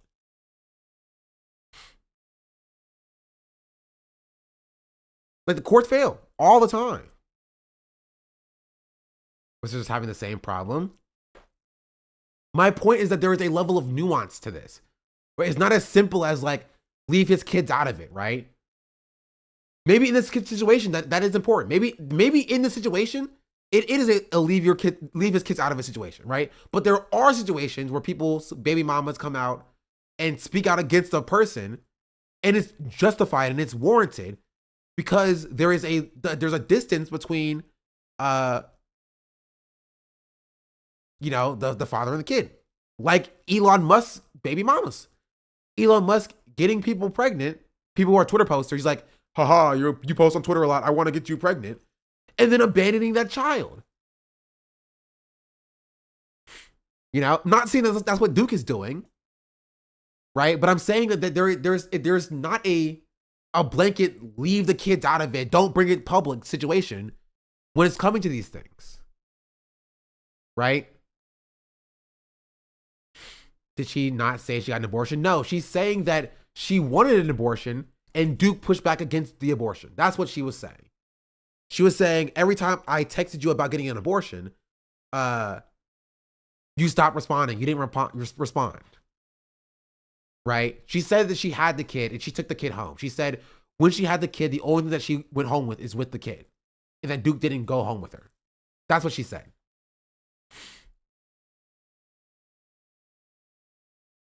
Because the audience should not be deep diving trying to expose his kids to the world. The audience isn't doing that. The baby mama is doing that. The baby mama is saying, you're not taking care of your kids. What do you want us to do? Fuck you. Shut up, baby mama. Shut up. You take care of that kid by yourself. Shut up. Leave the internet. Stop it. Do you want us to do that? Do you want us to shut down women who come out and speak against the father of their kids? I don't think that's a good thing either. I think there's a level of nuance here. Right? I think the internet took it too far. As the internet does. I think the internet took it too far. I think the internet trying to find pictures of his kids and posting pictures of his kids and his baby mama. I think that's too far. 100%. I think that's too far. Right? But this idea that it's a blanket, if somebody has kids and they're a public figure, you just can't ever talk about them. Like you can't ever talk about like their personal life, even if, the mother of those kids wanted to be spoken about. Like I think that's a weird line to draw. Right? There is a level of nuance there. No. I think the goal of coming out is like he wants to save his image and act accordingly. No, the baby mamas could also be incorrect. You know what I mean? He has a right to speak his piece. Right? But I'm not going to sit here and be like, oh, you have to, any baby mama who comes out and speaks against a popular figure or a public figure must be immediately shut down because they're trying to publicize information. Offense to anybody who do. I've been actually watching y'all take that and run with it and post about it and post it in like bold print as if for a fact that's the case when it's not the case. I done told y'all that like it's certain parts of my life that I just don't want to share with y'all. Alright? I'm never ever going to post my family. Alright? That includes everybody except for my brother probably. My brother is the only person in my family that I will post. Anybody else, I'm not posting them. So I'm sorry if you feel obligated or entitled to like be a part of my life in that way. But like this is all fair. Like what he's saying here is completely fair. Decided a long time ago that I would never like post my family in that way. And I don't blame him at all because like we've discussed in these other celebrity worship videos, it's a lose-lose type of situation. And we'll discuss it a little bit in a second, but the way that the audience feels like they are obligated to a content creator's personal life, I mean the real like this is true. This is the part of the internet goes too far situation that I completely agree with. Right? This is completely correct. People do feel like they have an entitlement into like the personal life of the streamers they watch, whether or not they're in relationships, whether or not they have children, whether or not they are married, right? Things like that. Tales about their personal life is honestly impressively insane. And because this is the internet thing of the week or the day. But again, I want to point out that like when it comes to situation, like I don't want a blanket statement of like just leave people's personal lives out of it, because there are times where people are shitty in their personal life, and that deserves to be talked about, especially if things like abuse happen, if negligence is happening, and things of that nature. I think that is completely fair to bring into public, right, to try to hold them accountable for. Again, I'm not saying that that's what's happening here, but I'm just saying that like that there are instances where that is important, right, where that is necessary. That then opens up Pandora's box for, you know, a plethora of women to just start putting allegations after allegations after allegations on Duke Dennis, you know, saying that he has all these multiple kids and stepping forward and saying like, that I don't are a part of his collective of women. Like, I think that's just a strange thing, knowing that your baby's father isn't Duke Dennis, but participating in this conversation because you gain something from it. Okay, I'll play this. Okay, boom. I had a crush on him. Boom, boom, boom. Things led to boom, boom, boom. I got pregnant. He didn't want to be involved. He didn't want nothing to do with it. How many kids do I have? I have one son, and his name is Dallas, and he's 2. A lot of y'all don't know my situation, but like my child's father is not involved at all. Certain things floating online with me, and it starts saying speaking on it, NDA signed or stuff like that, and it's like, in no way, shape, or form is that the case. In my life, like, I'm not gonna spend my time, like, tracking no man down, trying to force them to be a father, trying to go to the internet to force them to step up. This is his baby. What? Like, I don't know. Okay, first of all, I think it's still gross to put your child in your content, even if you're doing it in a way to try to get or hold your baby father accountable. I think that's still gross. I think it's disgusting to use your young child as a part of the content like that. This is what DDG does. Like DDG does this, by the way. Like, does the same thing about putting his kid as a part of his content to like stick it to Hallie, right? It's the same thing, and it goes for these women as well. I think it's gross. I think it's gross to use your child as a part of the content, right? To stick it to, you know, your baby parent, your baby father, baby mother. It's gross, right? But I will say, if these children are actually Duke's children, which again, I don't know if that's the case. I don't know if that's the case. I think that it's fair that they speak out, right? And they give their perspective if they feel like Duke is not moving the way they want him to be moving. Right? I think that is fair. Right? It is a situation where, again, I don't know if that's true, but even if it is true, they should not be using their kids on camera. I think it's gross. Is you trying to be messy again?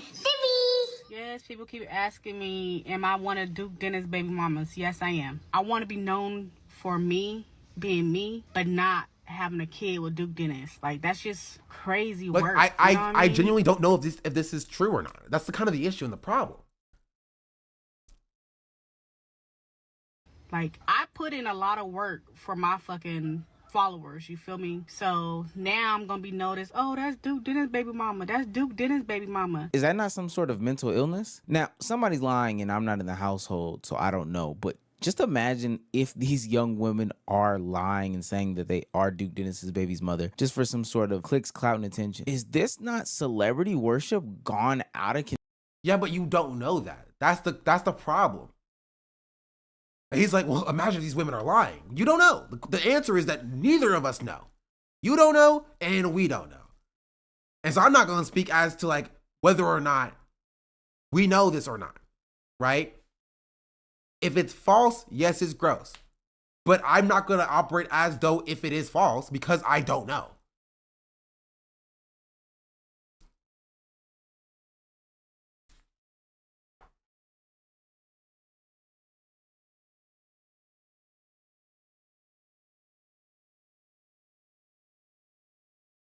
I think someone's towing a car outside. I was like, what is that noise? I just hear chains. control? How is this not insane? And this leads to one of Duke Dennis's points in his video where he is talking about why he decided to keep his family offline, is because as a whole, the internet is just weird about these things. They can be totally messy. They can be totally crazy about them. And they can honestly step away. Jokes on them. I don't have a car here. Over the lines, and that's some stuff. Why they just assume it's fake? Could be unless you know Duke Dennis, you can't know. Yeah, that's my point. That we just do not talk about. Y'all prove me right once again. You feel me? So please stop that, okay? This shit is mentally draining for a lot of people, bro. I don't think y'all understand like the toll it takes. And then cause imagine a world where these women are telling the truth, right? That they're not like trying to garner clout or whatever, right? Now they're being harassed by, like, I didn't want to say like Duke Dennis fans or whatever, but now they're being harassed by the internet under the assumption that they're liars because they couldn't possibly be telling the truth. But again, I don't know. They could also not be telling the truth. I just don't know. I don't know, so I'm not going to speak as if I do know.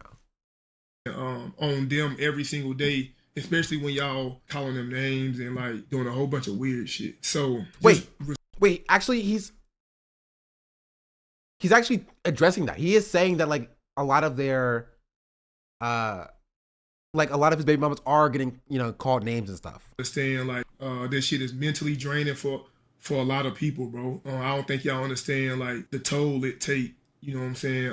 On them every single day, especially when y'all calling them names and like doing a whole bunch of weird shit. So just respect is all I've been asking for this whole time. Respect, you know what I'm saying? Everything. And I wish that was so simple, but as I scrolled through the timeline doing research for this video, I saw nothing but personal attacks and attacks on people's character and all these other things when it came to Duke Dennis in this situation. It's literally the opposite of respect. It's straight disrespect to a person, a person's family, a person's livelihood, a person's situation that they ultimately do not know. I saw Duke in his... But also, like, he also doesn't know. Right? So the disrespect may be warranted. I don't know.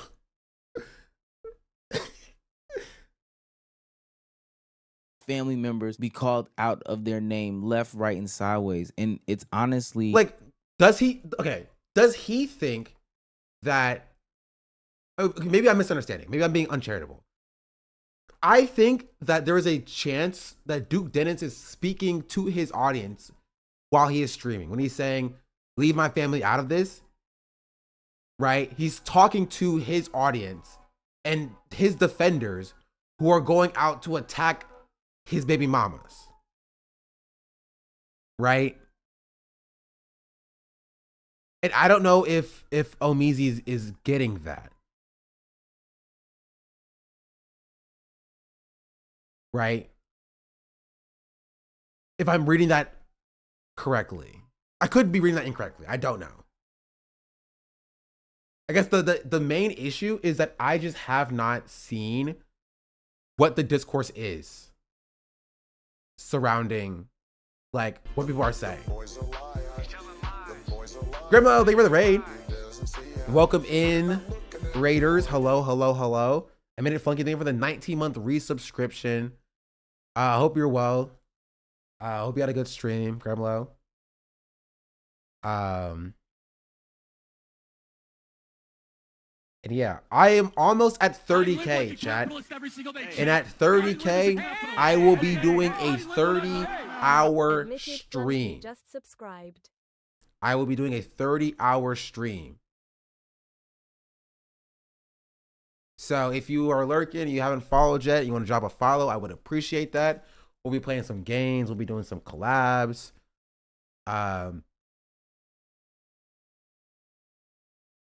Things of that nature. Not a $300 stream. That's not happening. Also, in case you didn't see, I have started posting daily on my YouTube channel. There's some good content here if you have something you want to watch. I was about to go get that penny. Oh, my video hit 1K views. Any cosplay during stream? What would I even cosplay? MB Sharky, thank you for the 5 gifted subs. Much appreciated. Go get the Henny. Walter White, thank you for the 5 gifted subs as well. Much appreciated.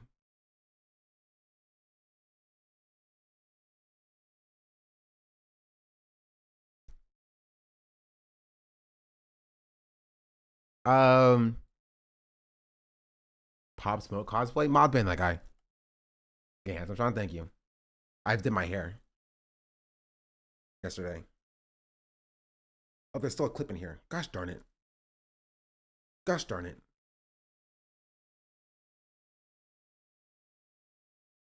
Okay, let's continue. We're talking about Duke Dennis.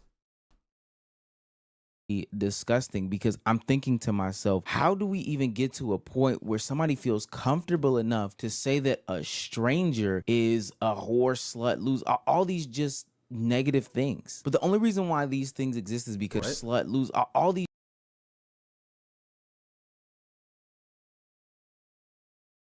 just negative things. But the only reason why these things exist is because people feel obligated to their favorite content creators, private life, personal effects, and otherwise. And maybe it's the nature of what streaming has apply become. to I'm curious, does this apply to calling like Elon Musk a deadbeat?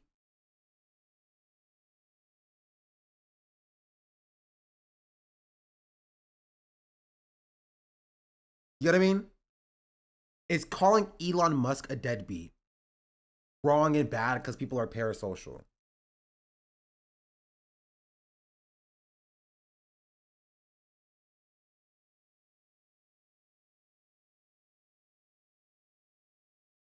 Duke is cool though. I'm not saying Duke's not cool. I'm not even saying that Duke is a deadbeat, right? But I'm saying that like I think it would be a different conversation if the internet went out and like found this information themselves and then brought this back and then like dropped it. Again, that would be like full stop bad. But in a situation where like his baby mamas are coming out and saying things and the internet is reacting to it, that's a different dynamic, right? If these women are coming forward and saying that he's the father of their children, that he's explicitly responding by saying that he doesn't have any kids, as an explicit discrediting their stories in the process, everyone should have their privacy respected. But there is a clear contradiction in the statements from these women and Duke Dennis. No. You're not listening. You're not listening. Duke Dennis didn't say he didn't have any kids. Duke Dennis said that he didn't have 8 kids with 8 baby mamas. Right? He didn't like say he had no kids in the clip that we saw. He said he didn't have 8 kids with 8 baby mamas. We don't know about the intricacies of Duke Dennis's life. And honestly, I don't think we should. Right? But what we do know is that there are some women who are coming out and they're saying things and making allegations, not like, you know, allegations, but like they're saying that Duke is not involved in his life or his kids' lives. But it started as that. That's not true. He started out by saying he had no kids. I haven't seen that, right? It started out by people saying Duke Dennis is my baby's father. And this is what happened with Duke Dennis. That's how it started. That's what got people talking. It wasn't just out of nowhere. It wasn't that like the internet just made this thing up. Because one, he did not explicitly say that he did not have any kids. He didn't deny everything. He just and admitted to having kids. He started out denying the number of baby mamas, which is what we saw in this video. I can show you the clip that we saw, which is all that I've seen. Right?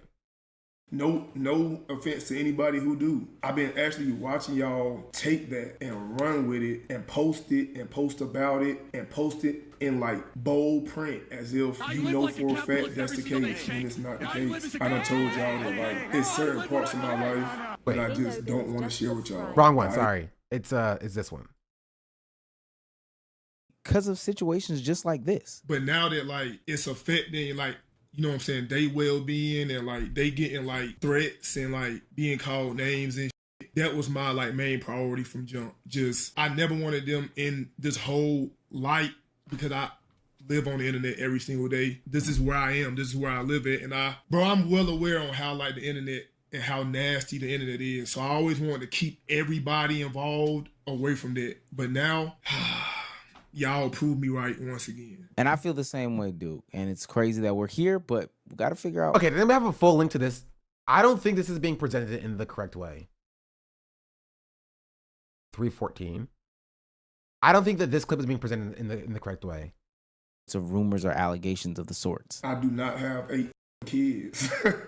Which is no offense to anybody who do. I've been actually watching y'all take that and run with it and post about it. And yeah, he said that he did not have 8 kids. Wait, where was that before? I don't remember what I was at.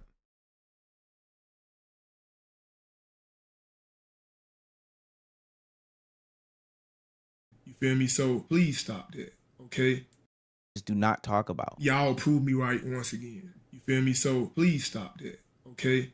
That shit is mentally draining for a lot of people, bro. I don't think y'all understand like the toll it take. You know what I'm saying? On them every single day, especially when y'all calling them names and like doing a whole bunch of weird shit. So just respect. Yeah, like here it sounds like to me that he's defending his baby mamas, right? And he's chastising the people who are calling them out their names to defend him.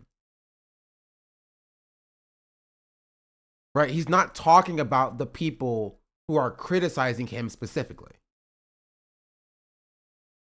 That's how it reads to me, but that's not how it's presented in this video. It's presented differently in this video. It's all I've been asking for this whole time. And so I don't even think Duke is in the wrong here. Like, he hasn't said anything that's, when it's contextualized like that, it makes complete sense about what he's saying. Right? But it's being presented by him saying like, you know, that he's going after people who was criticizing him. You know what I'm saying? Everything. And I wish that was so simple, but as I scrolled through the timeline doing research for this video, I saw nothing but personal attacks and attacks on people's character and all these other things when it came to Duke. But he only showed people attacking Duke. He's not showing the people who are attacking the baby mamas. And that's what Duke is addressing. Unless I am completely reading this incorrectly. Right? He's only hyper focusing on people yelling at Duke and not the fact that Duke is addressing people who are yelling at his baby mamas. He's saying don't demean them to defend him. Yeah. And so I'm confused.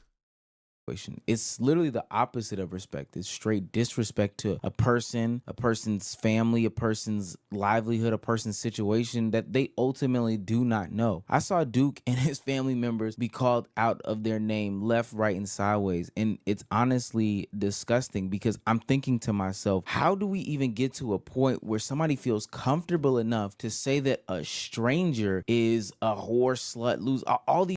And then he only shows somebody calling Duke a deadbeat. He doesn't show he has not yet once shown the people who are yelling at and chastising and criticizing the women, which is what both statements from Duke were talking about. You're right. I was instantly like, oh, this guy's pushing the guy's narrative in a very specific way. He's giving manosphere vibes. But like Duke is not even doing this, which is kind of crazy. Like Duke is not even doing this. Duke is like I don't think Duke has really done much wrong in his response to this. Like at all.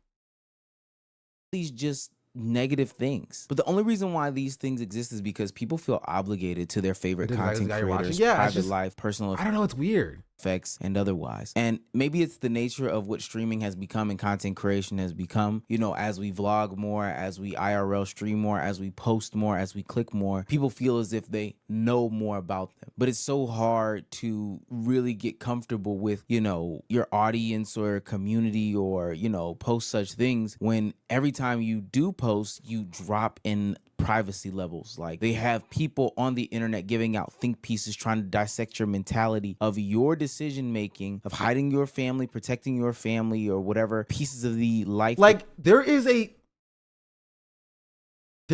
conversation to be had about this entire situation about parasocialism and about like celebrity worship, but it's not from like people who are like, or not, it's not only from people who are criticizing Duke, right, and getting involved in his personal life, but also about people who are defending Duke by yelling at his baby mamas. Like it's two sides of the same coin. And I feel like we're only talking about the first thing, the one side. That you live, keeping it off the internet. We have people that are on the internet giving out whole think pieces about who you are and essentially why you owe them a reason as to why you aren't saying these things. There's some shit that I just keep to myself. My mom. Okay, I feel like he thinks that his aura is gonna go down if he has a baby mama, and so I just want to know what the heck his reasoning is for not claiming his daughter though. Is it because he wants to be hoeing? Is it because like what is it? Because you don't understand the concept that he wants to be not. He doesn't want. Like, I think that if the mother of Duke Dennis's daughter, if this is true, if this is correct, if the mother of Duke Dennis's daughter came out and was like, Duke, you're not claiming your kids, people talking about that is not necessarily like, I don't think that's parasocial specifically. Right? Like it is parasocial, but it's not like more parasocial than, geez Louise, what is happening? Oh, it's YouTube subscriptions. It feels very parasocial, to be honest. Yeah, but it's not more parasocial than normal, right? It's also not more parasocial than people who are like, how dare you talk about Duke Dennis? Leave him alone or whatever. You feel me? Like, what do you expect the women to do in a situation in the first place, right? If women feel like they have no support and they come out and they speak publicly about, hey, I want to speak publicly about this, there's no support, and people support that woman, is that parasocial? Right? Or is attacking that woman who's coming out with no support, is that parasocial? Like, it's all parasocial. Like, we're just talking about like internet dynamics. Right? But one is seen as acceptable. It's acceptable to like yell at and chastise the baby mamas for coming out and speaking their truth and giving their perspective. Right? That's parasocial. That's unacceptable. But it's fine to like, sorry, that's fine and acceptable. But like supporting those women who are coming out is parasocial, and that's too far. I can understand why he wants his private life to stay private. It feels like most people are only interested in the drama of it all. I understand why as well, right? But you have to understand that like, if the baby mamas come out with the information and they want the information to be public, there's only so much you can do. Right? Like, imagine if it was a different situation. Imagine if it was a situation about abuse. Right? It was a situation about abuse. And there was somebody who was being abusive to somebody else, and somebody made that abuse public. And then people came out and was like, oh, keep people's private life private. What happens in the bedroom stays in the bedroom. Who cares about what's going on there? Leave it out of that, right? Right? If it's really important, go to the courts and talk about it with the courts or whatever. Like, I feel like somebody coming out and giving their perspectives when they feel like they've been wronged, especially against somebody who has more power than them, I think that's an important dynamic to not just throw out of nowhere. Right? Again, I'm not saying that's what's happening here. I do think that genuinely it would be better if, like, you know, just leave all the family out of it and nobody talks about it. That's why I didn't talk about it, because like it's just, I didn't care about it, right? It wasn't necessary to me. It wasn't important to me. Right? But I don't think you can reduce down every situation about like people's private life becoming public as just it being parasocial and inherently unacceptable. Right? There are situations where private information becoming public is necessary, right, to protect the lives of the people in the situation and even the lives of kids, right? Like with Elon Musk. Again, Elon Musk is the example that I'm calling out.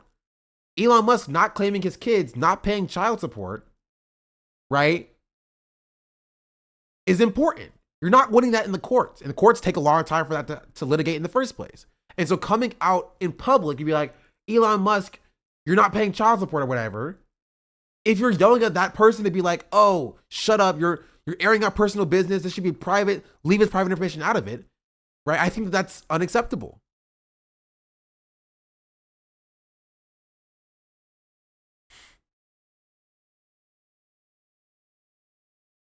Right? It's not as black and white as just, oh, leave private information private or whatever.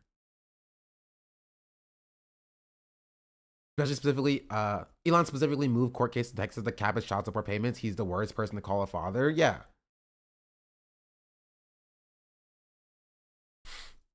Yeah. My point is that there's a level of nuance here. If legal action isn't the goal, then what is though? Not discrediting anyone, just wondering, warning people seeking support from community. Both of those, right? Pressure, public pressure, pushing them to act in a certain way. If you're not getting your child support, coming out publicly to be like, hey, I'm not getting my child support from this person, is to put pressure on that person to give into the child support, right? Like legal action isn't the only way to solve problems. It's 9 times out of 10, not even the best way to solve problems. You want to avoid that if it's possible. Legal action is the final step. None of his actual real life personal business to be on the internet. No, I get that. I'm just saying I want to know why he doesn't want it on the internet. Even as somebody is sitting there saying, yo, he just wants his privacy, he doesn't want all this acknowledged, you still have people saying, yo, I want to know why. This young woman is actively saying, no, I need to know why. I want to know why. I have an obligation to know why this stuff about Duke Dennis. And my question is, why? I think creating parasocial relationships is an inherent evil of, content creation in today's age. In order to stay relevant, you have to post. And in order to continue to stay relevant and continue to stay in people's minds, you have to post more and more and more. Part of building an active and loyal community is by making yourself as relatable as possible. And that may mean, playing into some of these narratives and tropes and, relatable things that people have that are a part. And I agree with this. But again, my issue with this video is that why is he not addressing the people who were attacking these women to defend Duke Dennis? It's based in the same thing, is it not?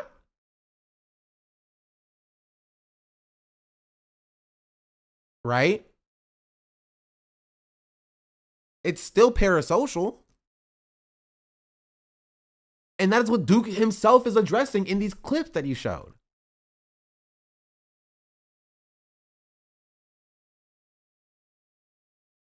Part of your viewing audience. That does build a sort of mental bond between viewer and content creator that I believe is very much unhealthy. But the reality is that's the case. I do think that these people who do form these bonds lack some sort of, fulfillment in life. So they're trying to, link through these creators mentally to try to fill some sort of void. Almost like that Avatar connection from James Cameron's Avatar movies. But it gets to a point where people can't even take a break on the internet without people diving so deep into the content and the conversation that they develop these storylines. I remember when Phantom took a break literally a few weeks ago, and some of the most outrageous storylines about him being kicked out of AMP, him leaving AMP arose that had no merit and no basis to them. And if it weren't for them having such a solid foundation, I don't know if they would be able to survive something like this. Because ultimately, like Duke said, this stuff does get to your head. This stuff is mentally taxing. I'm gonna keep shit short, bro.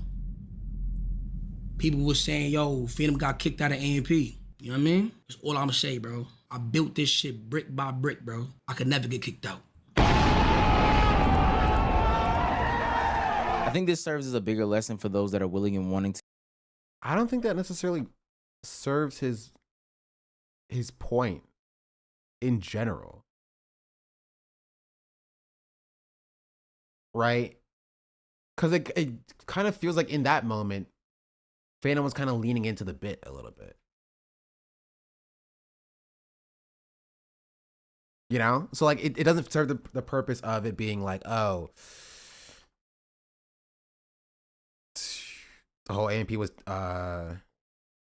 treating that like jokes. Yeah, like it didn't feel like, oh, he was really getting to his head. And he was being it really hurt his feelings that like people were speculating whether or not he got kicked out of AMP. But I don't know. To be upcoming creators, be very careful as to what you post online. You know, only give but so much. Now, this may be something that ultimately stunts your growth and stunts your success, but you have to be very strategic about what you do post, what you don't post, what you do talk about on streams or in the content or whatever, and what you don't talk about on the streams, the content or whatever. There are people developing relationships and feelings about you that you honestly have no clue about, to the point where they're willing to put themselves in harm's way to get off a joke because they think that they share the same relationship and bond with you as other content creators do to them. That's literally what happened in the DDG situation from the other day at DreamCon, when the young man came out and talked about why he would be suing DDG and why he didn't think that this would happen to him. Is because he literally said, well, I thought this was a joke. He said it's a skit. Like, is that true? Man, that ain't no skit. I got banned from the event. I can't go back now, and I'm not sure if I can go back next year, which I hope I can. You know, I spent a lot of money coming over here. Wait, DreamCon banned this guy from the event and didn't ban DDG? Trying to have fun with my people. And I'm not sure if he got banned from the event, which I assume he did, because those were his people. But I gotta let you know now, I gotta take legal action against him or his brother. Somebody out here, that's unacceptable. Why did you call him doo-doo garbage? Like, why did you say that? I thought it was all jokes. I never seen DDG react like that in the past. Never seen him tell anybody to go do something to anybody else. So I'm thinking it's all good. Yeah, that's you developing some sort of imaginary connection with DDG, a man that you don't know. Let me remind you. Like, why are we defending DDG here? It's a 5th grade insult. Again, cringe, sure, yeah. Who cares? Who cares? It doesn't matter. It's a cringe 5th grade insult, doo-doo garbage.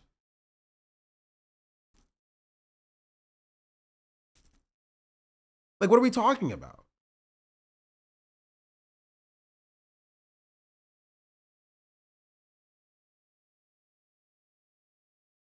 Soleimani was the one that started doo-doo garbage too, really? The most dangerous. Yeah, like, I'm just assuming you're not going to get assaulted in public should be the normal take. Yeah, like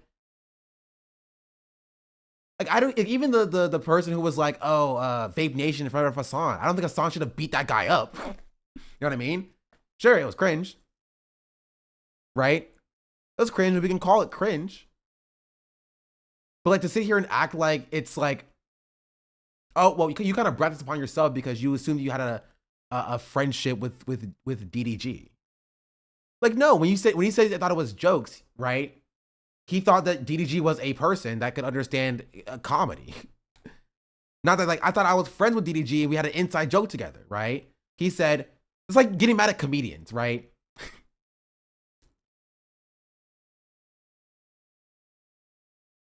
Like, what are we, like, guys' analysis is off. It's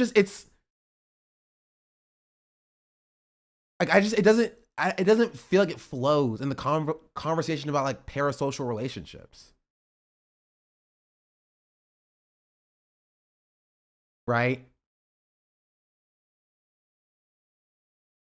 It doesn't feel like that's the same conversation. Because what this is also like, I feel like there's a better conversation for,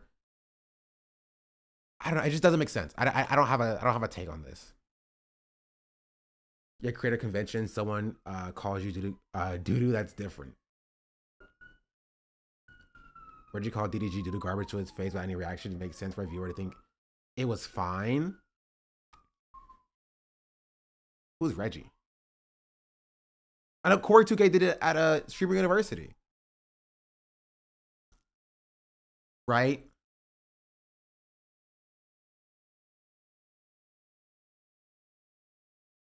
Reading DDG, what does that do? Oh, I have it turned off right now.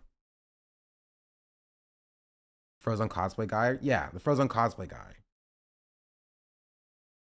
Right? And it's like, again, you can think it's cringe, you can think that it's weird for him to be like, oh, doo-doo garbage or whatever. But like this idea that like, oh, you had it coming because you thought you were friends with DDG when you made this joke or whatever. It's just it feels like nobody else is really like held to this standard. You know what I mean? It's such a weird thing to be like, oh, well, you brought it upon yourself to get punched and beat up at DreamCon because you said doo-doo garbage. Or it's like, is Stream University a real thing? I cannot bring myself to watch it to find out. Yes. Because he's just posturing people that follow these guys like to cosplay street politics.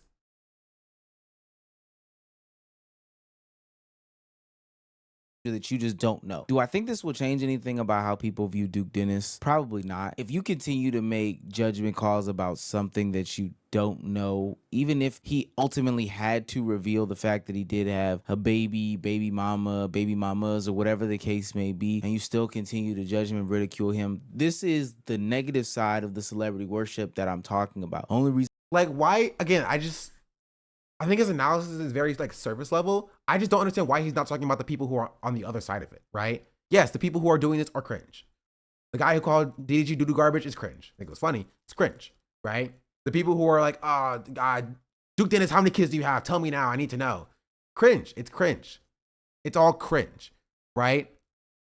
What is also cringe is people who are harassing his baby mamas for talking about this, right, on TikTok to defend Duke Dennis. That's cringe. People who are, harassing and yelling at those people, that's also cringe. And I feel like we have to have that conversation too. We have to talk about that as well. reason why you're doing this is because you pedestalized him in the first place, and now you want to knock him down because this is how worshiping goes. What I do know, like that has no basis in reality. Like, there's no basis in reality that people who are criticizing Duke Dennis now are the people who pedestalized him in the past, right? It makes more sense if you look at the internet as, like, you know, different groups of people doing different things for different reasons, right?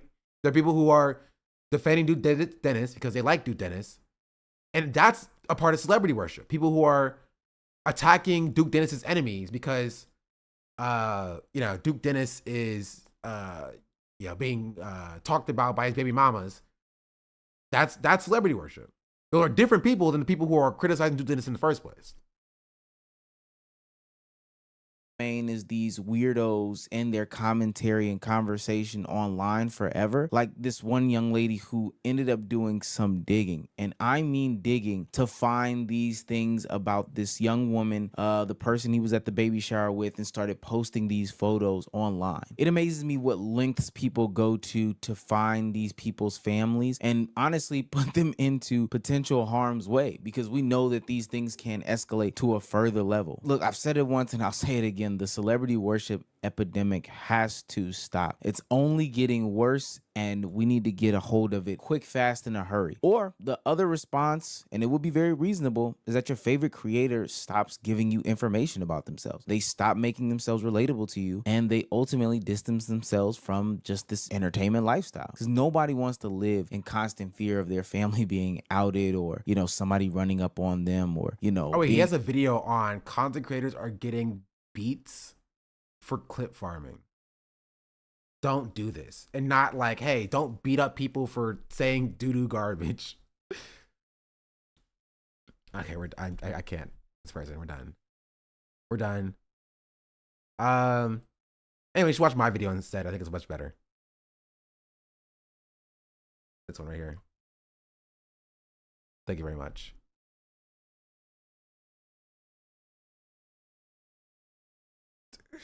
I am slightly curious about, like, streamers are ruining DreamCon.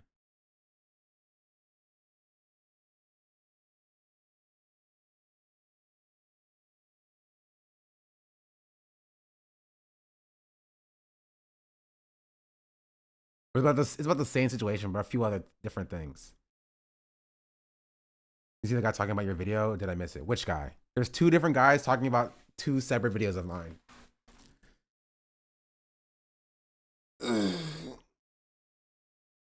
I was talking about the video on Stone AV is great. Recently, a white friend said to me, a dark skinned black man, that I was acting light skinned. When I asked him when he understood that Fred meant, he meant being a silly guy. Being a silly guy. Yeah.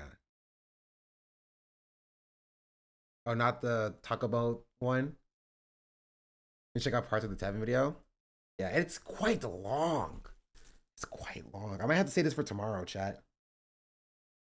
I have a meeting in about 30.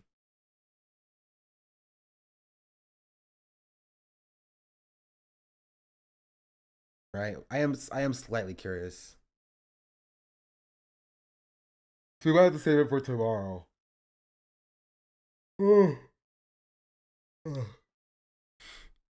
Just hold on to it, chat. Save it. He did disagree with you on some stuff. That's fine. That's chill. I still think I'm objectively correct on everything I say. But I don't think people are inherently bad for disagreeing with me.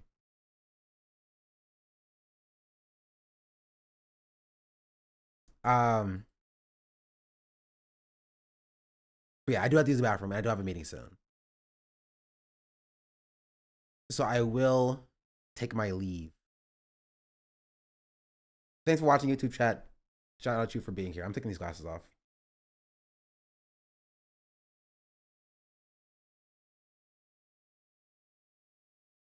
But